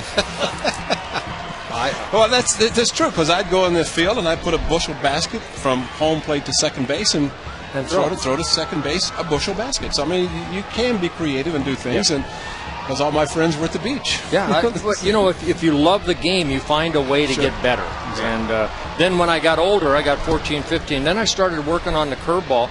And I remember talking or watching Koufax. At that time, it was the drop, the 12 to 6 on the clock. And that's how I wanted my curveball. And I thought, you know, the feel, and everybody's feel is different on the baseball. I threw my curveball very unorthodox, really, compared to a lot of guys how they threw their curveball. I threw it across the seams and then tucked my thumb underneath and created that rotation of that drop. So like a four-seam, but a four-seam curveball, and it dropped that way. And then I always made sure I got on top of the ball. It wasn't pulling it this way; it was out front, because everything works out front. I thought fastball, curveball. Yeah. Well, that was a good one. So when I saw you at 19, you'd only been throwing a curve for 4 or 5 years. Yes, yeah. Wow. It was. Gosh, why couldn't you waited a few years? It came pretty easy because the focus and the concentration, because every time it changes as a hitter. You know, there's some days that you feel quicker than other days, and the same thing for a pitcher. You have to make the adjustment, and that's one thing I don't see sometimes at the level now. So many of these young kids are coming up so quick that I don't see them making the adjustments to the stuff they have that day. And a good catcher like yourself, or you know, Joe Mauer, or I love Suzuki. He should have been in the All-Star team, but Joe Mauer struck out right there. And how many strikeouts now is that for Cahill? Three already. Number 33, Justin Morneau. But you see right here, I always thought fastball, and right there, the curveball.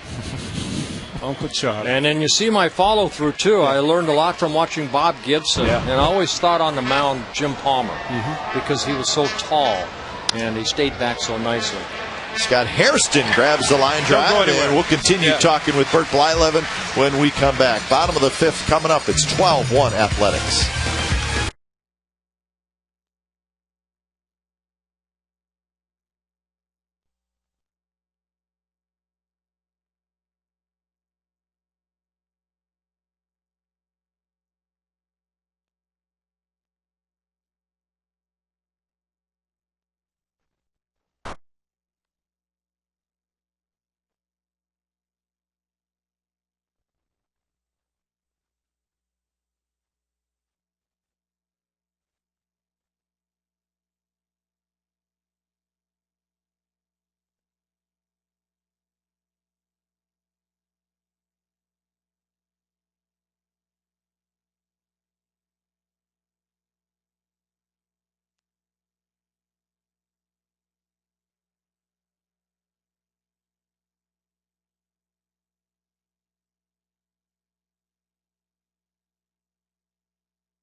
12-1, the A's over the Twins, bottom of the 5th inning. We're talking with Bert Blyleven, former great pitcher for a handful of teams.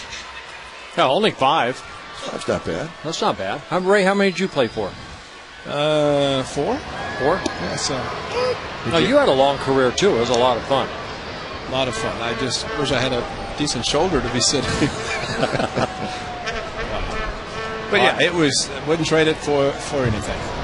And to be able to sit up here and make yourself do baseball every day. Just part of the game. It's the greatest game in the world to me. You know, I mean, we were walking in, Robbie Inson-Mikowski and myself. He does the analyst work for us on the sideline. But we were walking in. We came off of BART, and we're just looking at all the fans coming in. I said, you know what? I mean, isn't this great? You see fathers and sons with their kids and groups of kids, and the game of baseball is cool. It really is.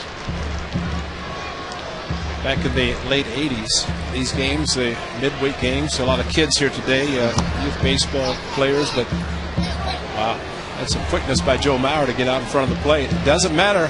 He's bounced behind the plate, but it's where it ends up. The 0-2 unassisted. Yeah. Well, we were talking about Bert Blyleven giving up a lot of home runs. So did a lot of other good pitchers. Well, here's your list, folks. Major League history, most home runs allowed. You see Bert at number 8, but you also see the 7 guys ahead of him. 5 of them are in the Hall of Fame. Okay, Jamie Moyer passed me. Okay. And Frank Tanana. Yeah, I mean, that's so. You know what? I think Robert Roberts is going to move off the top. Jamie's still pitching. Yeah. He's got a few years remaining. But I remember in, 85, 86, whenever I gave up the 50 home runs, the writers, of course, were calling Robin Roberts, and they're saying that I was going to break his record, which was 46 in one season. And I remember him saying, and here's a baseball right here, the writer saying, how does it feel, that he's going to pass you? And Robin Roberts said, well, how many wins does he have? And I think I have 13, 14 wins. And he said, well, what's the big deal? Yeah. What's the big deal? Yeah. So, and you saw that list. Randy Johnson was on that list. Well, he's going to go to the Hall of Fame. It's just, it's another bad argument for you not being there. That's my opinion. I guess the only other one I heard is, he only won 20 games once, but that's hard to. And I only made 2 All-Star teams. How many did Don Sutton? I think he had 1. One. Yeah. Took him a lot of years. I mean, as far as 20+ years to. And I never won a Cy Young, and my wife Gail said, "Well, you know what? Cy Young never won a Cy Young." And that was a good point. That's great. But the arguments are out there. It's just I got to play a kid's game for a long time, and that's why I still am around the game, because it was so much fun. Bert, as you look at the next 3 years, and as you look at players like Ricky, of course, first ballot this year going in, but what about next year in 2010? What's the list? Have you looked at it? No, I'll be honest with you, I have not. Because obviously, if there's a sure bet number 1, he's going to get the votes. I would have to say maybe Andre Dawson, because he's kind of, I think, ahead of me in the voting. But no. Show your curveball. Yeah, I want to see you show how you throw that. Okay, now this is just like a 4-seam fastball. Right. All I did with my curveball is I tucked my thumb underneath here, and to create that tightness in there. There's a little bit of gap in there. Again, depends on hand size. And then I thought fastball, and I threw it curveball at the end. I don't know if you can get that curveball at the end. I always tried to keep this part of my big knuckle on top of the ball. And, you can also throw it this way. Andy Messersmith, he had a very good curveball. He threw it that way. So, again, it depends on the hand. If I threw it that way, I had nothing to hold on to with my thumb. So you really didn't use the seams to help you pull down a whole lot, which most guys do with a breaking ball, right? On my ring finger was the seam underneath. And so that came off of there, and then my thumb, the middle part of my thumb, not my fingernail part. The middle part of my thumb. But that's a very unique way of throwing a curveball. Bob Feller told me he threw it his that way. And Koufax, they said he could actually put his fingers around the ball and they would touch. That's how big his hands were. But they said from the left side he did the same thing. Holliday hits one deep to right center. Span at the wall, leaps, can't get it off the wall. It's going to be a very, very long single for Matt Holliday. How about these Oakland A's? My goodness. So, Bert, you had great career. You said 5 teams. Did you have a favorite stop? I mean, a favorite. I know you won a World Series with the Pirates. Is that correct? Yeah, we're actually end of August. I'm going back to Pittsburgh for our 30-year reunion. Is that right? For the Pittsburgh Pirates, and I still remember Pops, hitting a home run in Game 7 to allow us to beat the Baltimore Orioles. Right. So Willie Stargell, Pops, we called him. Might be the last year they had a 500 season, huh? Yeah. Yes. Oh, it's been a while. It's been a struggle in Pittsburgh ever since, but I'm looking forward to that. And of course, the 1987 Twins when we came back, and nobody expected. I'd say of the 2 World Series, that's probably the most memorable, only because nobody expected us to beat the Cardinals or Detroit to even get there. How loud was the Metrodome? Oh, they said if you stood next to a jet engine, that's how loud it was. Didn't Joe McGrain come in with earplugs? Who knows what Joe? Oh, I know. Probably in a very nice suit. Right, too. GQ. Yeah, I had heard during that time that he knew it was going to be so loud. Well, if you think that way, you're already beaten because you have put earplugs to go out and pitch, thinking it's going to be too loud and it's going to affect you. It's going to be too loud and it's going to affect you. Right. Now, that was, of course, that period of time with the '87, then the A's, between the A's and the Twins. Winning the divisions, going to the World Series. I mean, it was just back and forth for about 6 years. So it was a fun time. And both clubs, of course, doing it the right way. And your ultimate dream as a player, whether you're in Little League or wherever, is to eventually get to the World Series. I was very fortunate to go to 2 and very fortunate to have 2 World Championship rings. So I was pretty lucky. And that think of guys like Rod Carew, Harmon Killebrew, never won a World Championship. Well, look at the Cubs for over 100 years. All those great players that played and never won a World Series. Right. But that in itself, and so they say, you didn't do this, you did that, but you had a couple of championships. That in itself, should be because you helped those clubs win the World Series. And my, I think World Series numbers and playoffs and stuff were 5-1 with an ERA under 2.5. So. That was a lot of fun. Well, if you were at 2 or a little bit below, maybe that would have helped. You know what? You lost that one. You lost that one postseason game. Remember? I mean, that's. You know what? I got to hold that against you, Bert. I'm sorry. They do too. Believe me.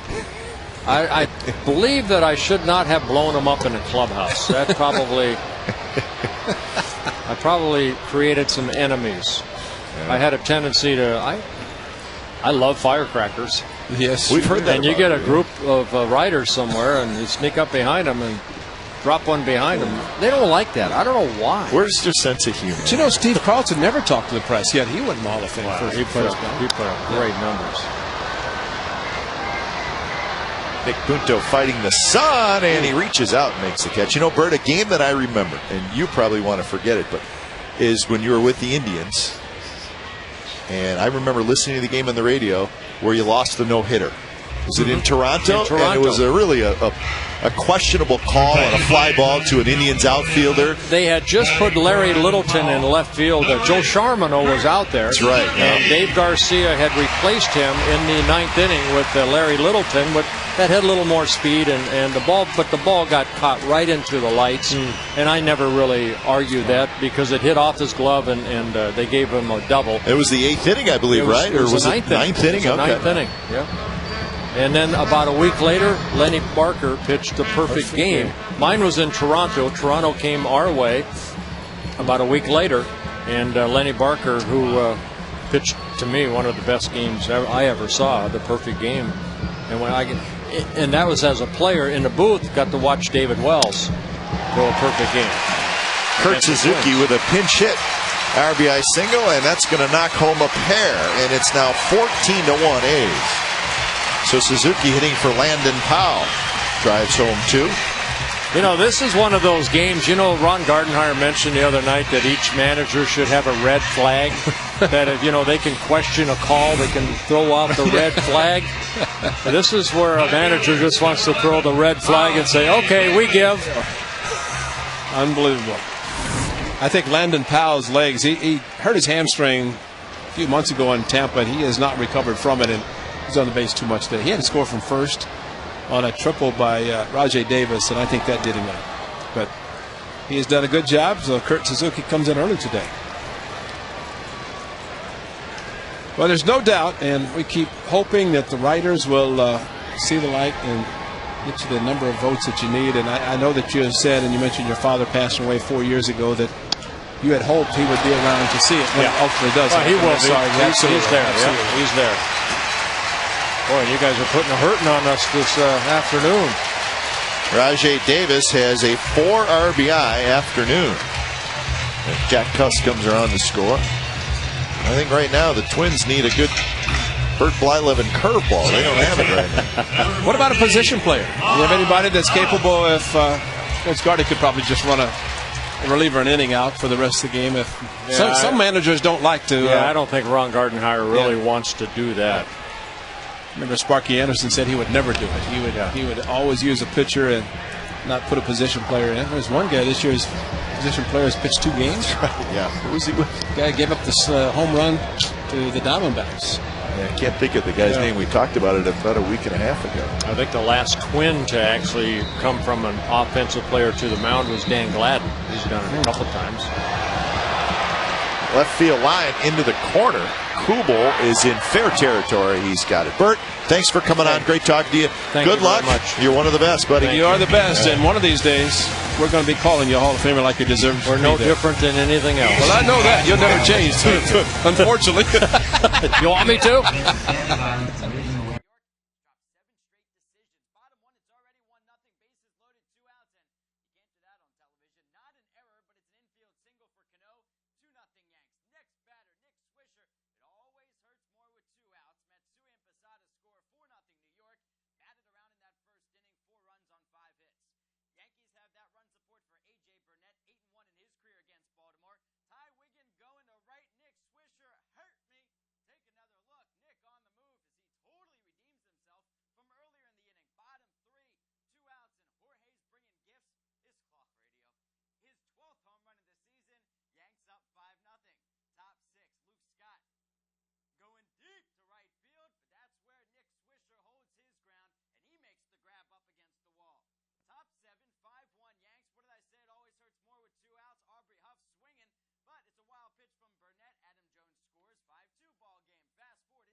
A's Baseball on Comcast Sportsnet California is brought to you by Carl's Jr. The teriyaki $6 burger with grilled pineapple is back at Carl's Jr. Go for one right now. I sure could. Well, Chef Rodney would be a pleasant sight right now to see him bring up some food after those Busy Bee Bakery cookies last night. Yeah, those were good. We appreciated that. Jason Kubel leading things off. It's 15-1 Athletics. 15 runs and 16 hits for the A's. So one of those days for the offense where everybody's involved.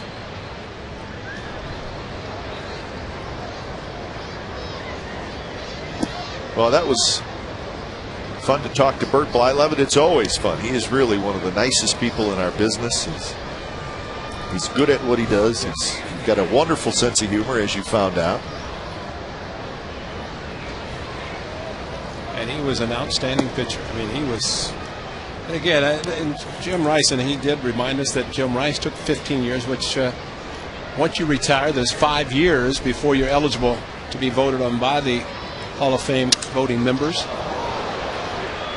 And then you have 15 years of eligibility as long as you receive, I think, 5% of the votes to keep you on the ballot. And Bert has 3 years of eligibility remaining. And Jim Rice in his 15th year, Number 5. he made it and will go into Cooperstown this year. And nobody wants to wait to get to the Veterans Committee, which is after 15 years, then you go in that committee. And Ron Santo is still waiting, has not been voted in. So let's hope in the next 3 years Bert Blyleven gets enough vote, which would be 75%. Bert got, we're told, 62% this past year.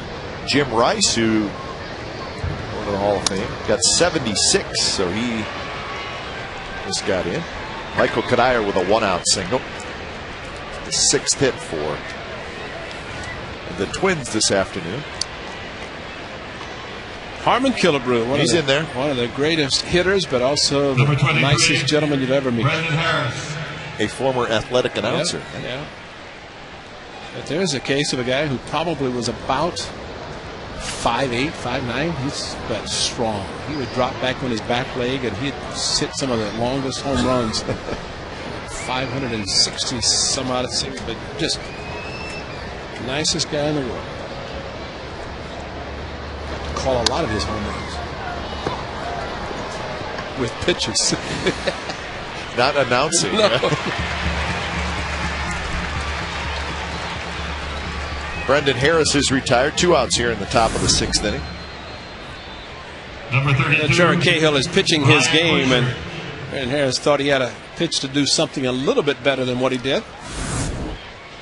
I think on Monday night, Nick Blackburn got the big lead and did not stay in the top of game plan. Maybe that he started the game once he got the big lead, a 10-run lead. But Trevor Cahill's throwing strikes and getting quick outs.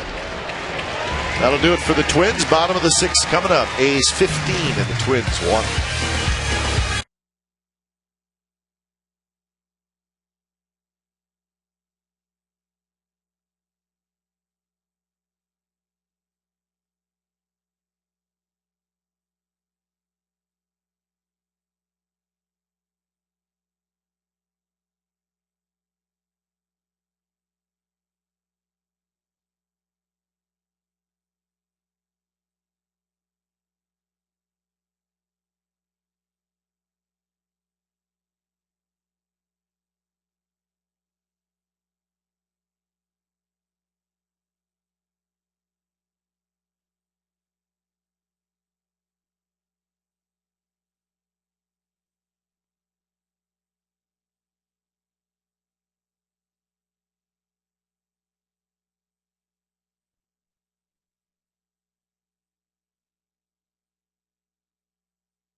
Down Sunday, and then August the 1st. That's a Saturday, week from Saturday. A's against the Blue Jays, 6:05 p.m. start. Ricky's jersey will be retired in a pregame ceremony starting at 5:30. That's number 24. 10,000 fans will receive a number 24 replica jersey, and it's courtesy of Pepsi. And on Sunday, August the 2nd, 10,000 fans will receive a 5-foot-tall Ricky Henderson banner, and it's courtesy of Kingsford Capital Management. For tickets, go to OaklandAthletics.com or call 877-493-BALL. There's the banner you'll get. So Adam Kennedy, his 5th at-bat today, and we're in the 6th inning. He's 2 for 4 with 2 singles and a run score.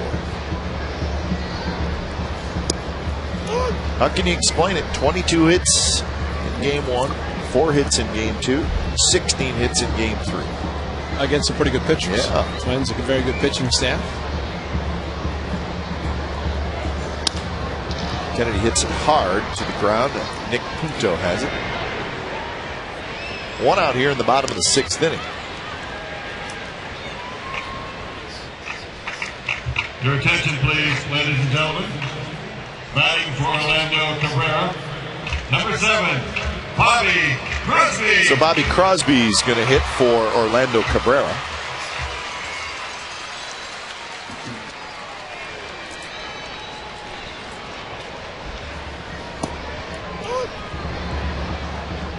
So well in the game, Cabrera went 2 for 3 with 2 singles, a walk, 2 runs scored, and 2 RBIs.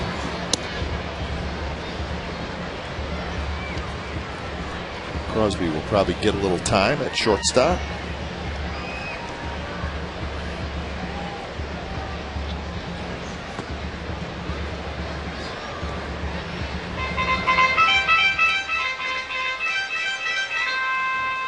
It's been a good month of July for the A's offense. See the batting average now 304. That includes today. And showed you earlier the stolen bases. And this series has certainly helped.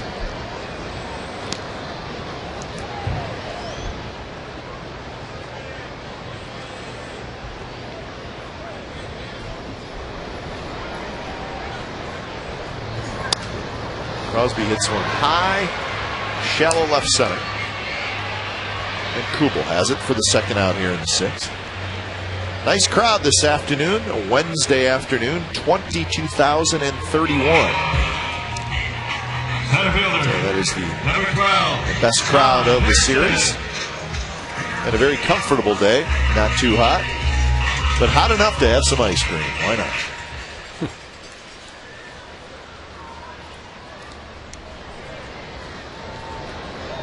Scott Hairston steps in. Hairston, it's a big bouncer to Brendan Harris, who has it behind the bag at third, throws across, side retired. So a 3-up, 3-down inning for R.A. Dickey. 7th inning coming up, 15-1 A's.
For Minnesota, top of the 7th. Top of the 7th inning from the Coliseum. A's trying to finish up the homestand on a winning note and take 2 out of 3 from the Minnesota Twins, a Twins team that is right in the thick of the AL Central Division race.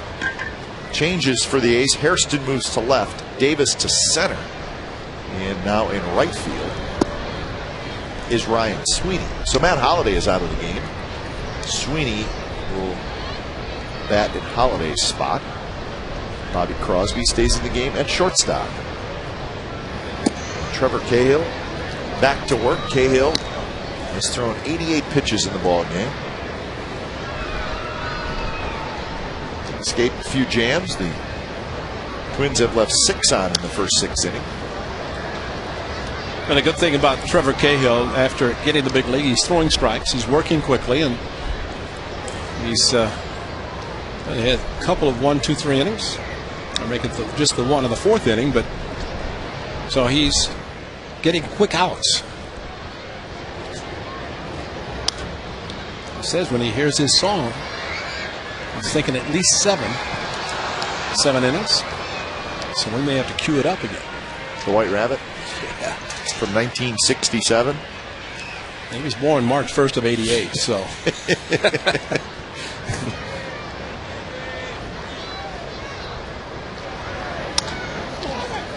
Punto hits one to the right side. And Barton to Cahill. They take care of it. 1 out in the 7th. A's Baseball and Comcast Sportsnet California is brought to you by Cache Creek. Cache Creek's Heat Wave of Cash, $25,000 in cash each Friday through Sunday. Visit cachecreek.com for details.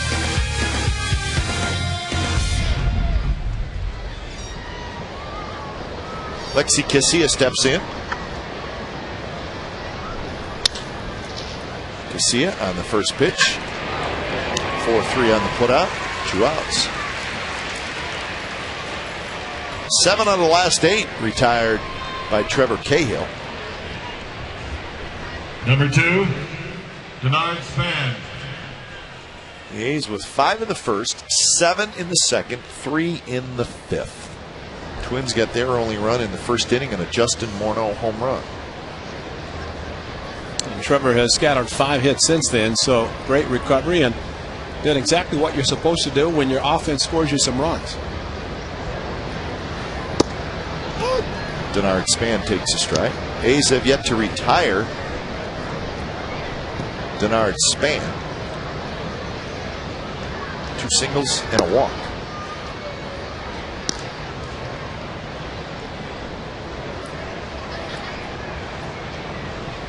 Overall in the series for Span, 3 for 8.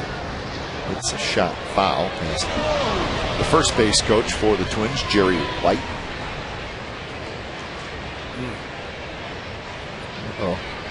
Somebody may have got hit in the hand. The youngster got the baseball. And next time we'll bring his glove. Span, that was a swing and a miss, and Suzuki tracks it down, and that's going to retire the side. See, Kurt knew it. We may not have known it, but Kurt knew it. 15-1.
Rewind. This was the first inning. Justin Morneau with a solo home run, his 24th of the year. So the Twins had a 1-0 lead. And then the A's started swinging the bats, and they have not stopped. They scored 5 runs in the first inning, 3 of them on this bases clearing triple by Rajai Davis. So a 5-run first, and then a 7-run second inning. Scott Hairston had a 3-run homer in that inning. The A's had 7 runs and 8 hits in the second inning alone. 1-6-1 for Minnesota, 15-16-0 for the Athletics. AT&T, the nation's fastest 3G network. AT&T, your world delivered. Everybody's having a good time today. The A's, Cracker Jack, you got the jersey on, and you got the A's with a 15-1 lead.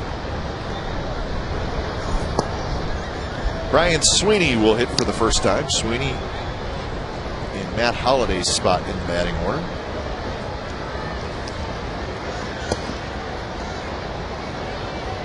Well, R.A. Dickey is saving manager Ron Gardenhire today. Dickey came in the 3rd inning. So this is his 5th inning of work, and he's done a pretty decent job.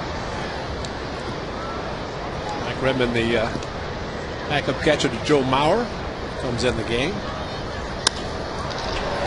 Ryan Sweeney with a line drive single.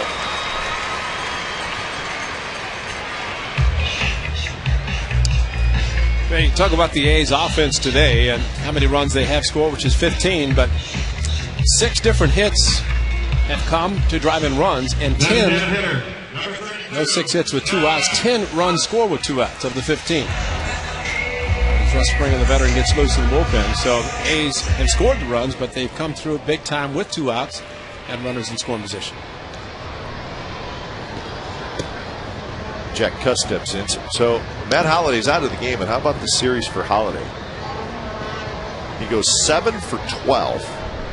He scores 7 runs. He drives in 7 runs, and he hits 2 home runs. So Matt Holliday, a big series against the Minnesota Twins. We'll be taking the offense to Yankee Stadium against the Bronx Bombers. See how the ball is carrying to right field, which I think is still carrying well. I think it is.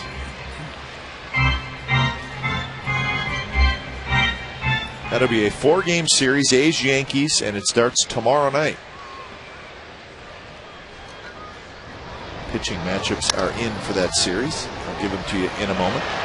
Ryan Busher drops it and then picks it up and gets the out at first on Jack Cuss. Sweeney goes to second. All right, here's the pitching matchups for that 4-game series starting tomorrow night. Vin Mazzaro and C.C. Sabathia. Friday, Brett Anderson, Jabba Chamberlain. Saturday, Gio Gonzalez, Andy Pettit.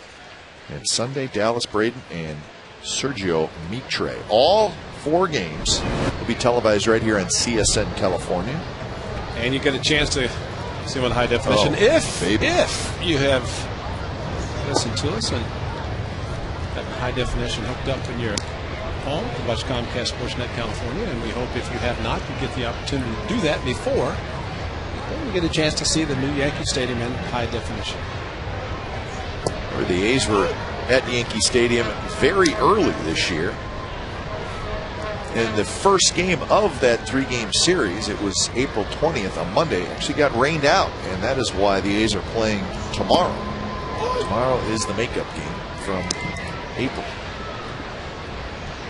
And we were very impressed with Yankee Stadium. It's obviously a beautiful facility. So we'll see what they're talking. When we were there last time, all the talk was about the wind current blowing out to right field and the expensive seats behind the dugouts and behind home plate that were not being sold. Derek Barton, I think he may have swung at that pitch, and then I think it may have hit him, or he hit a foul ball off himself. I'm not sure what the heck happened. That's exactly what happened. He swung. Had he not made contact, he would have been out, even though the ball does hit him. Hits him in the back foot. It almost hit him in the kneecap. He was going to get hit either way. Regardless, yes. But at least he fouled the ball, because if you swing and you get hit, you're out if it's strike 3. That's a no fun swing right there.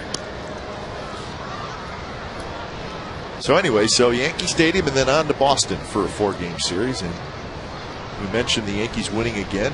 So the A's will be seeing a very, very hot Yankee team. Barton takes the walk. Remember last time we were there, they were not the Yankees, they were the Stinkies, weren't they? And they give up a couple games later. There was some reason why the media was down on the Yankees, even though it was the 2nd week of the season. New pitcher, R.A. Dickey, is going to come out of the game after 4 1/3 out of the bullpen.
Suzuki.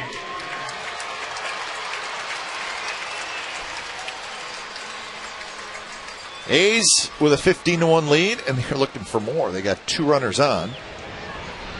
R.A. Dickey, all that out of the bullpen, 4 1/3. He throws 86 pitches. So Brian Dunsing, the left-hander, comes in to face Kurt Suzuki. Kurt Suzuki did not start the game. Landon Powell started. We just actually got a report on Landon Powell. He left hamstring a little bit sore, so Bob Guerin decided to get him out. So Kurt Suzuki comes in the game. His first at bat, he had a 2-run single. That was in the 5th inning. Well, he said that see in the 7th came in a little bit earlier. It's because of the injury or soreness, that is, to Landon Powell. He's on the bases running. I mean, if he scores from first to home, he has the right to have sore hamstring. So, get it well. Had a good day, did Landon Powell. Biggest bat of the game. First inning walk. Sweeney is the runner at second. Barton at first. Sweeney singled, and Barton walked. In between that, Jack Cuss grounded out.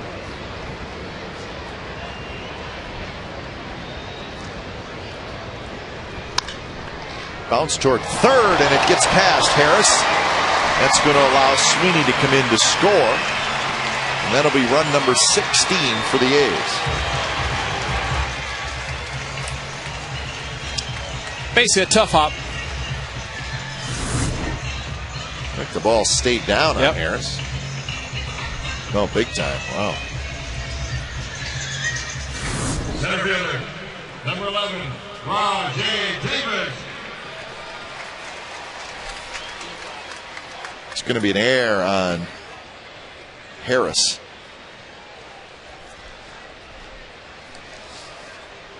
Second error in the ball game for the Twins. So Rajay Davis will hit.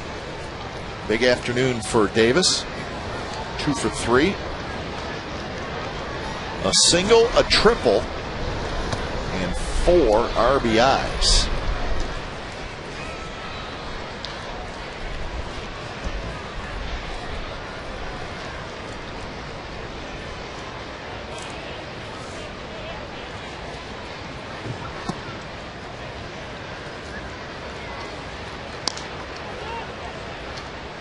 "17 hits for the Athletics this afternoon.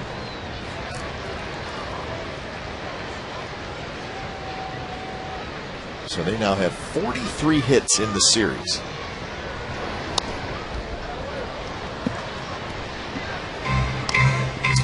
$22,000 happy people today. Well, some 31 are rooting for the Twins. Other than that, the folks that came out this afternoon very happy to see the A's offense come alive in 2 out of the 3 games against the Twins.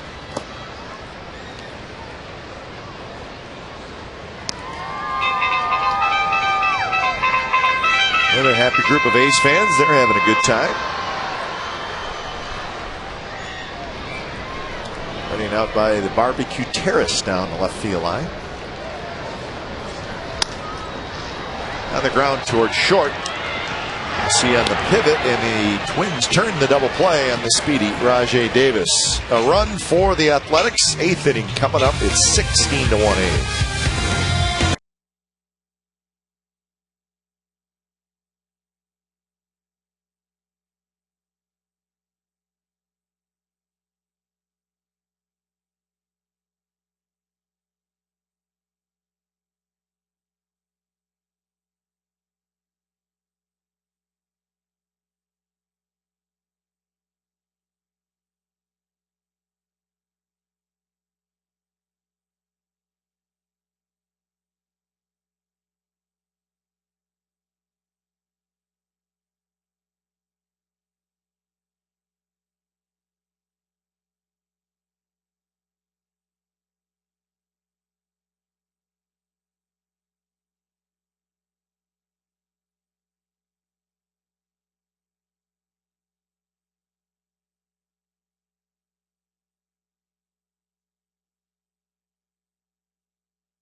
Got in-depth sports news for the Bay Area fan. It's Sportsnet Central. It's brought to you by Burger King tonight at 6 o'clock on our sister station. That's Comcast Sportsnet Bay Area. All A's on a beautiful Wednesday afternoon at the Coliseum.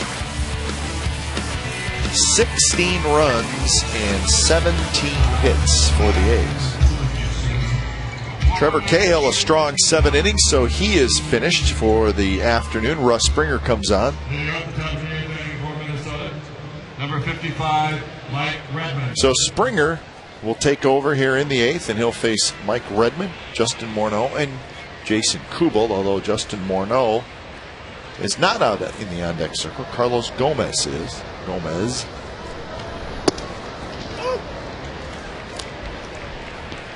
So Russ Springer to Mike Redmond, and we are now joined downstairs by this afternoon's starting pitcher, Trevor Cahill. Trevor, thanks for stopping by. Kind of a pitcher's dream today, all the runs scored. How difficult is it to just kind of keep your concentration, keep your game plan when you see your team score 12 runs in the first 2 innings? Not too bad. You know, you're going out there trying to lower your ERA, and like I was talking with Kurt Young, no matter how many runs they score, you go after the guys the same, you know, attack them no matter what, and especially with, you know, such a lead like that, if they get on, you want them to hit the ball. Well, they did in the first inning, especially Justin Morneau. And, you know, talk about getting out of the bullpen on the mound. 4-pitch walk to Span leading off the game. I know Kurt Young came out after the second pitch, the first pitch of Joe Mauer. What was you talking about? What did he see maybe, or how did you make adjustments to all of a sudden start throwing strikes the way you did? I was just closing myself off, and my arm was just lagging a little bit. You know, just trying to get comfortable in the game situation. No matter how many warm-ups you throw, you know, once the hitter steps in, you're gonna, you know, your body's gonna do something different. So, just, you know, took a little bit to, you know, get comfortable out there. And then once I did that, I felt confident.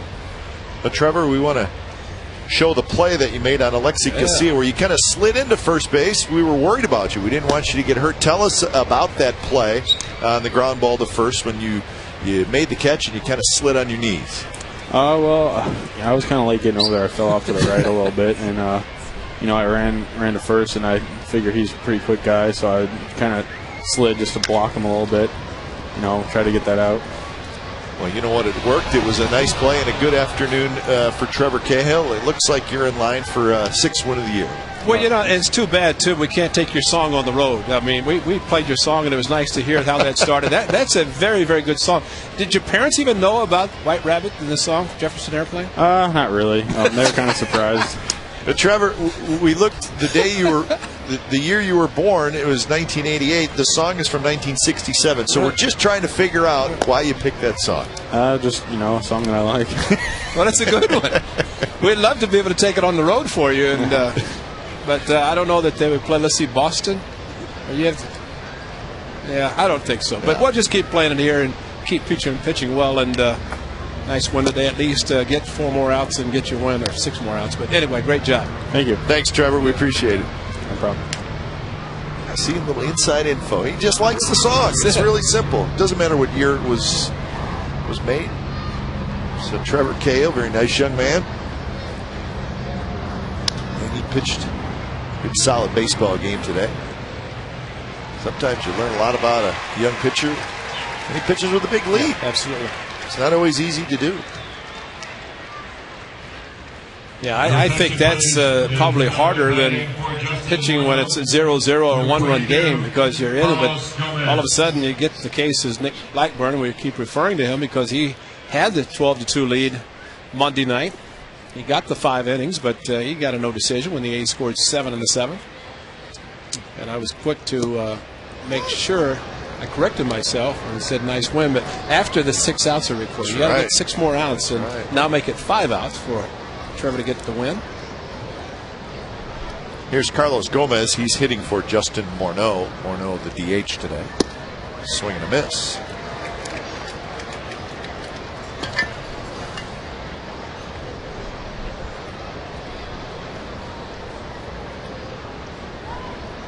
Overall, Cahill 7 innings, 6 hits, 1 run, a couple of walks, and I got him for 4 strikeouts. They announced 3. Did they? I got Kubel in the 1st. Right. Brendan Harris in the 4th. I got Joe Mauer in the 5th. And Span in the 7th, right? Right. Yeah. Would you correct the official score, B.I.? Official score will not like that. Well, maybe I misheard. Misremembered? Yes, misremembered. That's right. That is a word now for about the last year. Misremembered.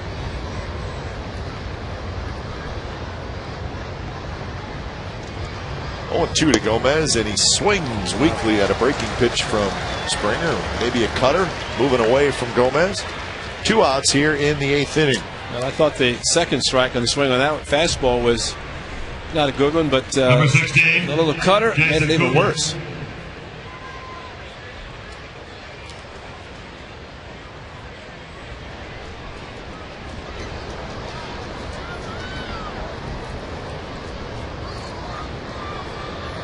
Jason Kubel is hitless this afternoon.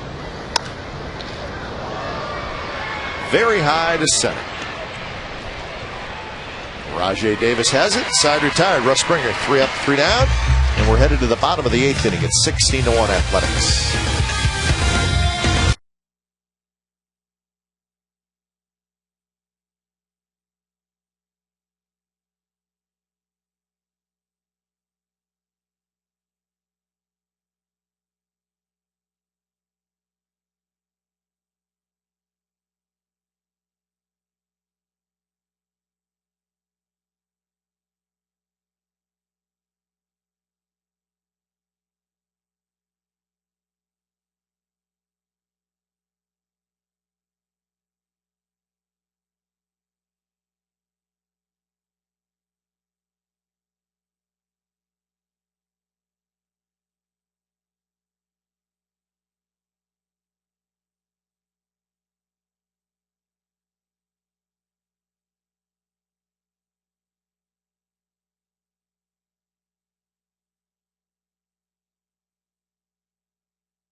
Daniel's Tennessee Whiskey. Please drink responsibly.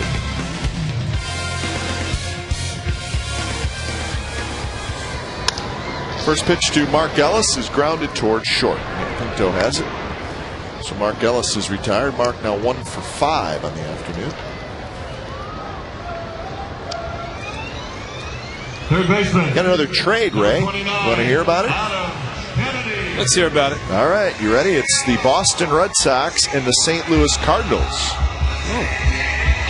The Boston Red Sox send Julio Lugo, the shortstop, to the St. Louis Cardinals for Chris Duncan. So that's an interesting deal. So the Boston Red Sox, in the span of about 6 or 7, 8 hours, have picked up Chris Duncan and Adam LaRoche, first baseman. So a couple of left-handed hitters. I just wonder if because Lugo had another year, about 13 million. Lugo did, yeah. So I don't know exactly how that plays out. The contract for Lugo next year, but that's the deal. So Julio Lugo goes from the Red Sox to the Cardinals. Chris Duncan goes from the Cardinals to the Red Sox. Both teams have a pretty good chance of playing in the postseason. Bobby Crosby with the base hit. Earlier today, as I said, the Red Sox picked up Adam LaRoche from the Pirates for a couple of minor leaguers. Nick Punto just dove for a ball with a 16-1 lead, and Matt Holliday's ground ball in the first inning, he did not. What is something wrong with that picture? You know what? I'm not diving if it's 16-1. I'm sorry. I'm just not going to do it. That's the time just kind of go after with the glove and say, well, nice hit, Bobby Crosby. But 2 outs, bottom of the 8th. I'm not diving. Well, I have to think that Nick Punto thought he could catch the ball and get the force at third. I want to believe that instead of because you just know you're supposed to dive and keep the ball in the infield. That started the inning for the A's to get their 5 in the first. Matt Holliday's single to left.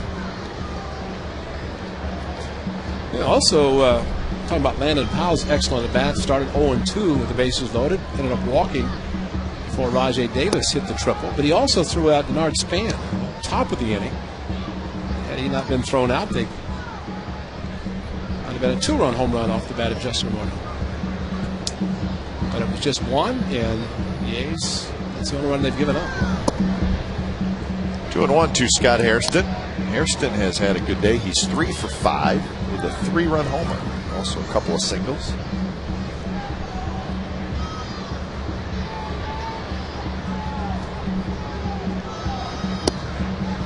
Strike called on the outside corner. Maybe that strike zone getting a little wider. Scott Berry. This hitter should probably know that. Edgar Gonzalez is throwing out in the A's bullpen.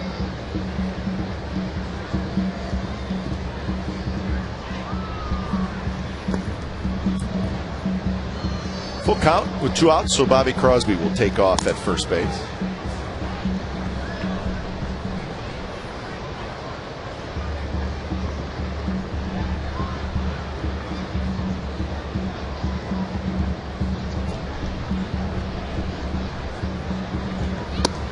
Outside a walk. So Ryan Sweeney will hit for the second time. Right fielder, number 15. And the A's have 18 hits in the game, and they've also received 8 walks.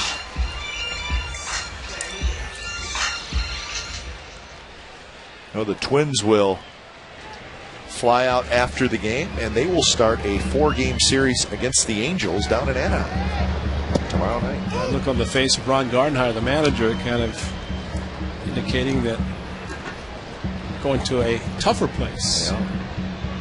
Angels Stadium against the first place Angels.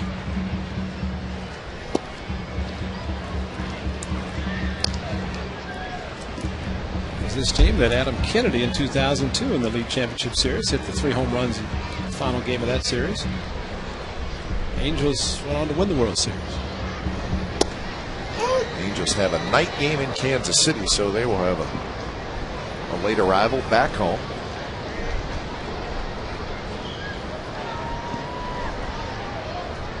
The Yankees enjoying an evening off in the Big Apple also, as the A's will be traveling following this game and getting in mid-morning. Early morning, that's better. Hope it's not good. Well, yeah, it's going to be after midnight, I do believe.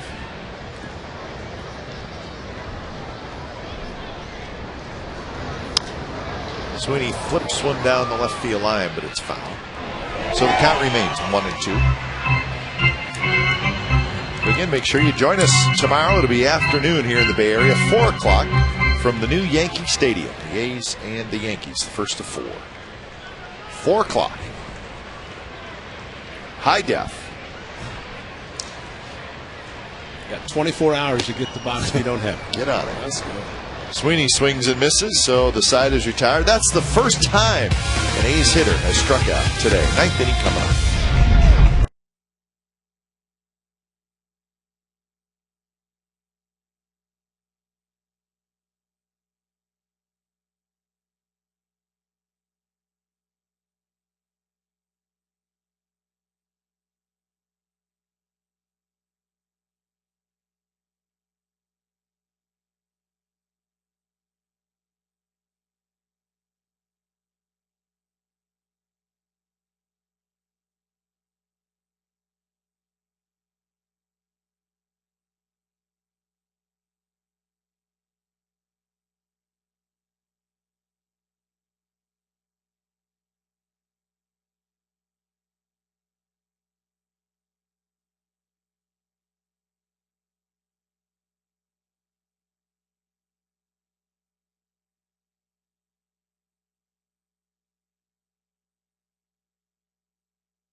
Leading off the top of the ninth inning for the Twins, number 5, Michael Kadire.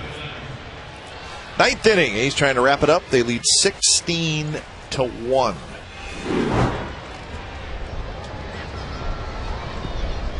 Edgar Gonzalez will get the final 3 outs as he faces Michael Kadire. First pitch, a strike. Kadire, Harris, and Brian Busher for the Twins.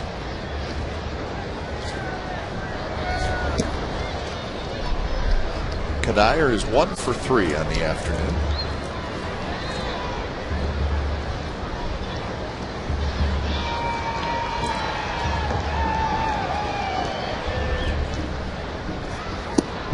Big curveball that we see a lot from Edgar Gonzalez.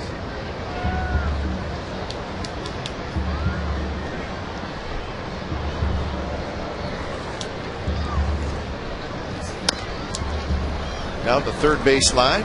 Kennedy on the run, throws out Kadire, and that's the first out here in the ninth.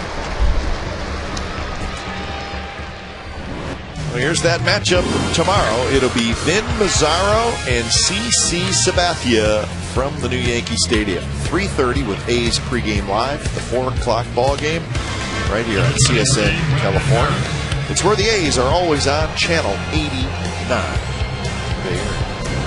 What a thrill for Vin Mazzaro to go back to Yankee Stadium, a New Jersey native. So there will be 3 players from New Jersey going back. Andrew Bailey. Bailey and Jack Justice.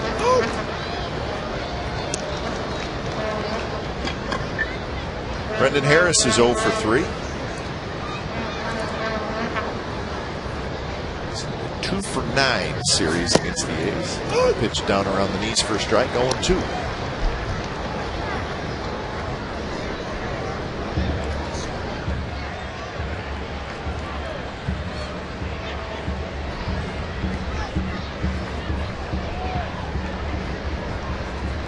Cahill for 7, Springer 1 good inning, that was the 8th. Edgar Gonzalez the 9th.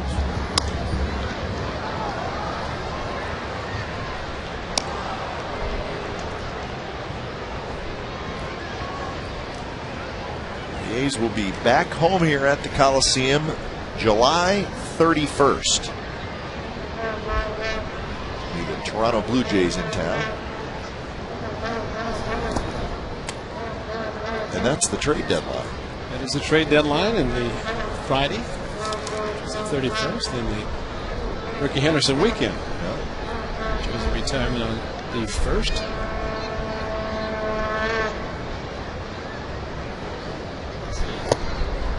Two and 2 the count.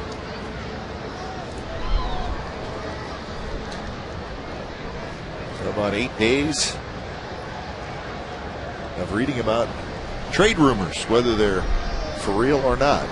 There's going to be a lot of them, as there always is.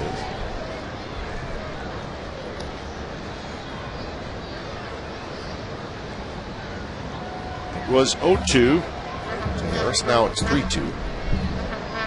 Gonzalez is ready to go back out on the mound.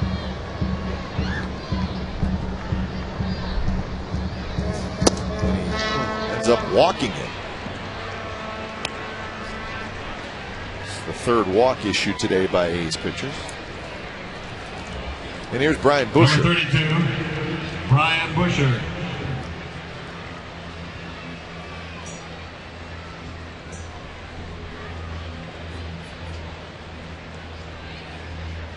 Busher has a base hit. That was in the 2nd inning. He's also got a fly ball to center field and has grounded out to first.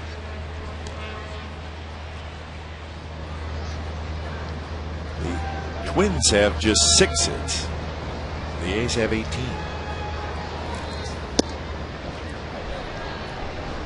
So Edgar Gonzalez having some trouble finding the strike zone.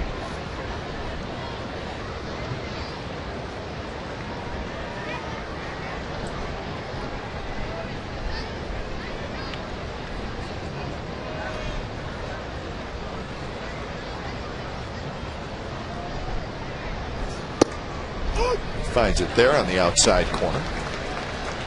Nick Punto waits in the on-deck circle. 1 out here in the ninth.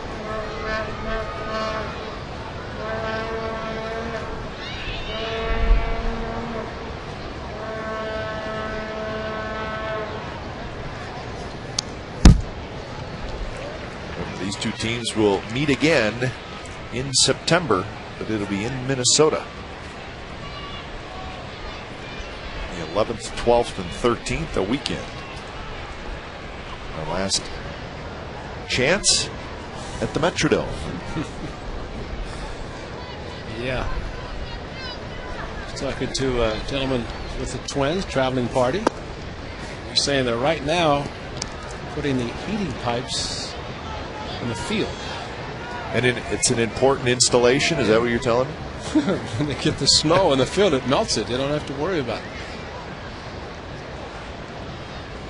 He said, of course, when it's 20 degrees, it might not work. Another walk. So Gonzalez has walked a pair with 1 out here in the ninth.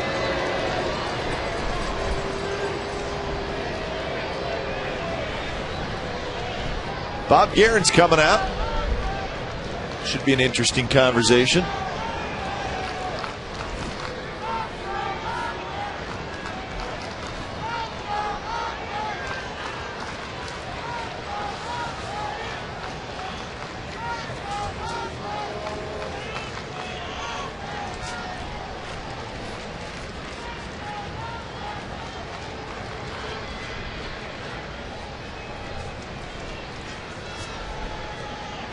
So Bob Guerin will head back to the dugout. Number 8, Nick Punto. Probably told him to throw some fastballs and throw strikes.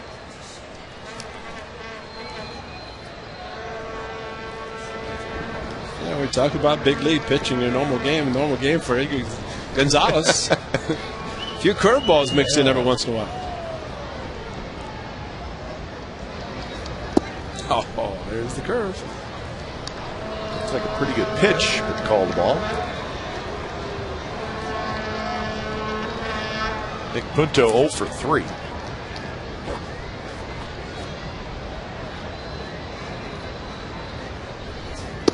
There's a fastball for a strike. So Harris at second, Busher at first.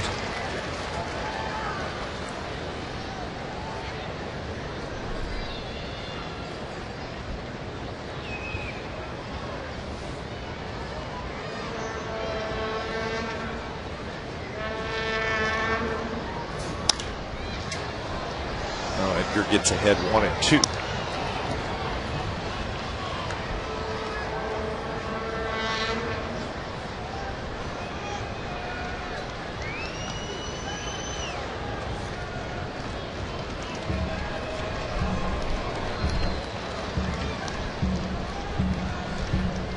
Maybe a double play to end the ball game.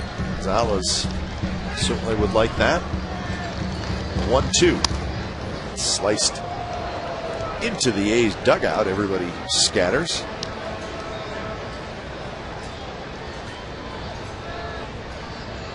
But it looks like everybody's okay.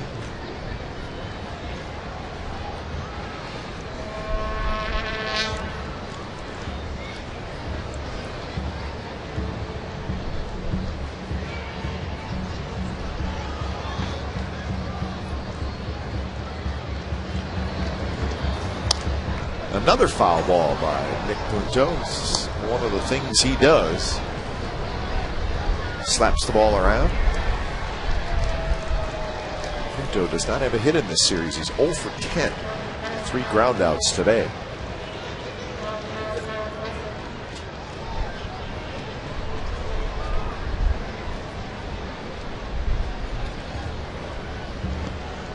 Runners obviously not being held.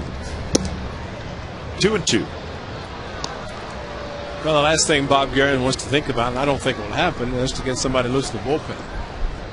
A 15-run lead going to the 9th inning, and this inning's taken as long as the first one did, which is not good. No. This will be pitch number 24 in the inning for Edgar Gonzalez.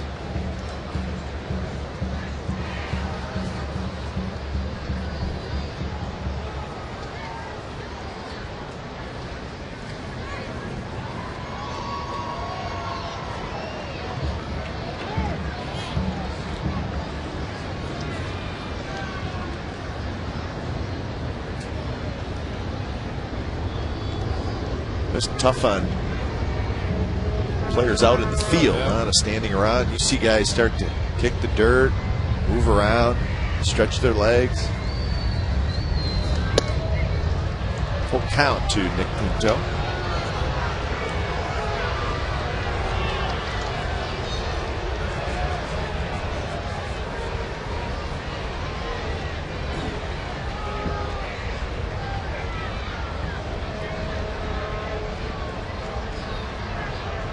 Alexi Casilla will hit next. Pitch is high, ball 4. So 3 straight walks by Edgar Gonzalez. So the bases are loaded. 1 out for the switch hitting Casilla. Number 25, Alexi Casilla. Casilla's 1 for 3.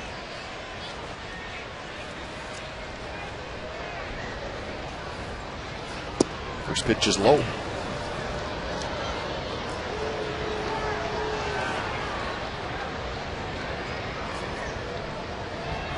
Well, Gonzalez last pitched on Saturday. That was against the Angels.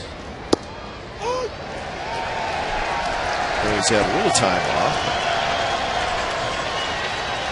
I think he should be able to throw a strike with a fastball. I mean, you can mix in a few breaking balls, but still, fastball is, as Bert Blyleman said, the pitch you work off to throw the rest of your pitches.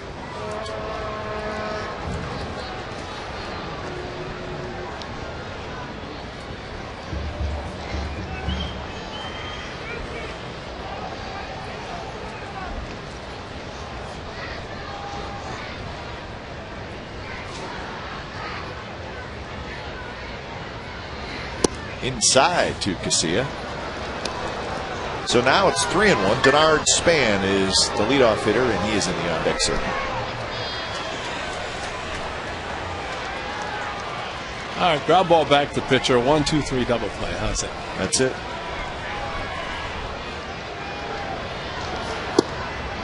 Casilla taking all the way, and it's in for a strike. So now full count. Never say no, Breslow. He is up. Stretching. Pop-up foul. So the rush is on for the foul ball.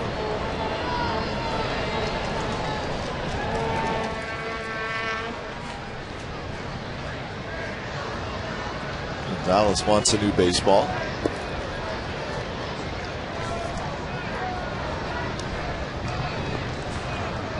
He's going to rub up that new baseball.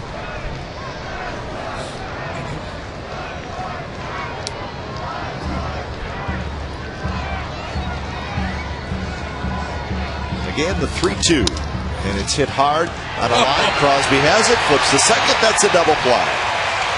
So Edgar Gonzalez got out of the bases loaded jam. The jam that he put upon himself by walking the bases loaded, but quite frankly, it doesn't much matter. The A's, a whole bunch of runs this afternoon. They score 16 runs on 18 hits. So, second time in this series, the A's offense comes up in a huge way. So the A's take 2 out of 3 from the Minnesota Twins. They win it this afternoon.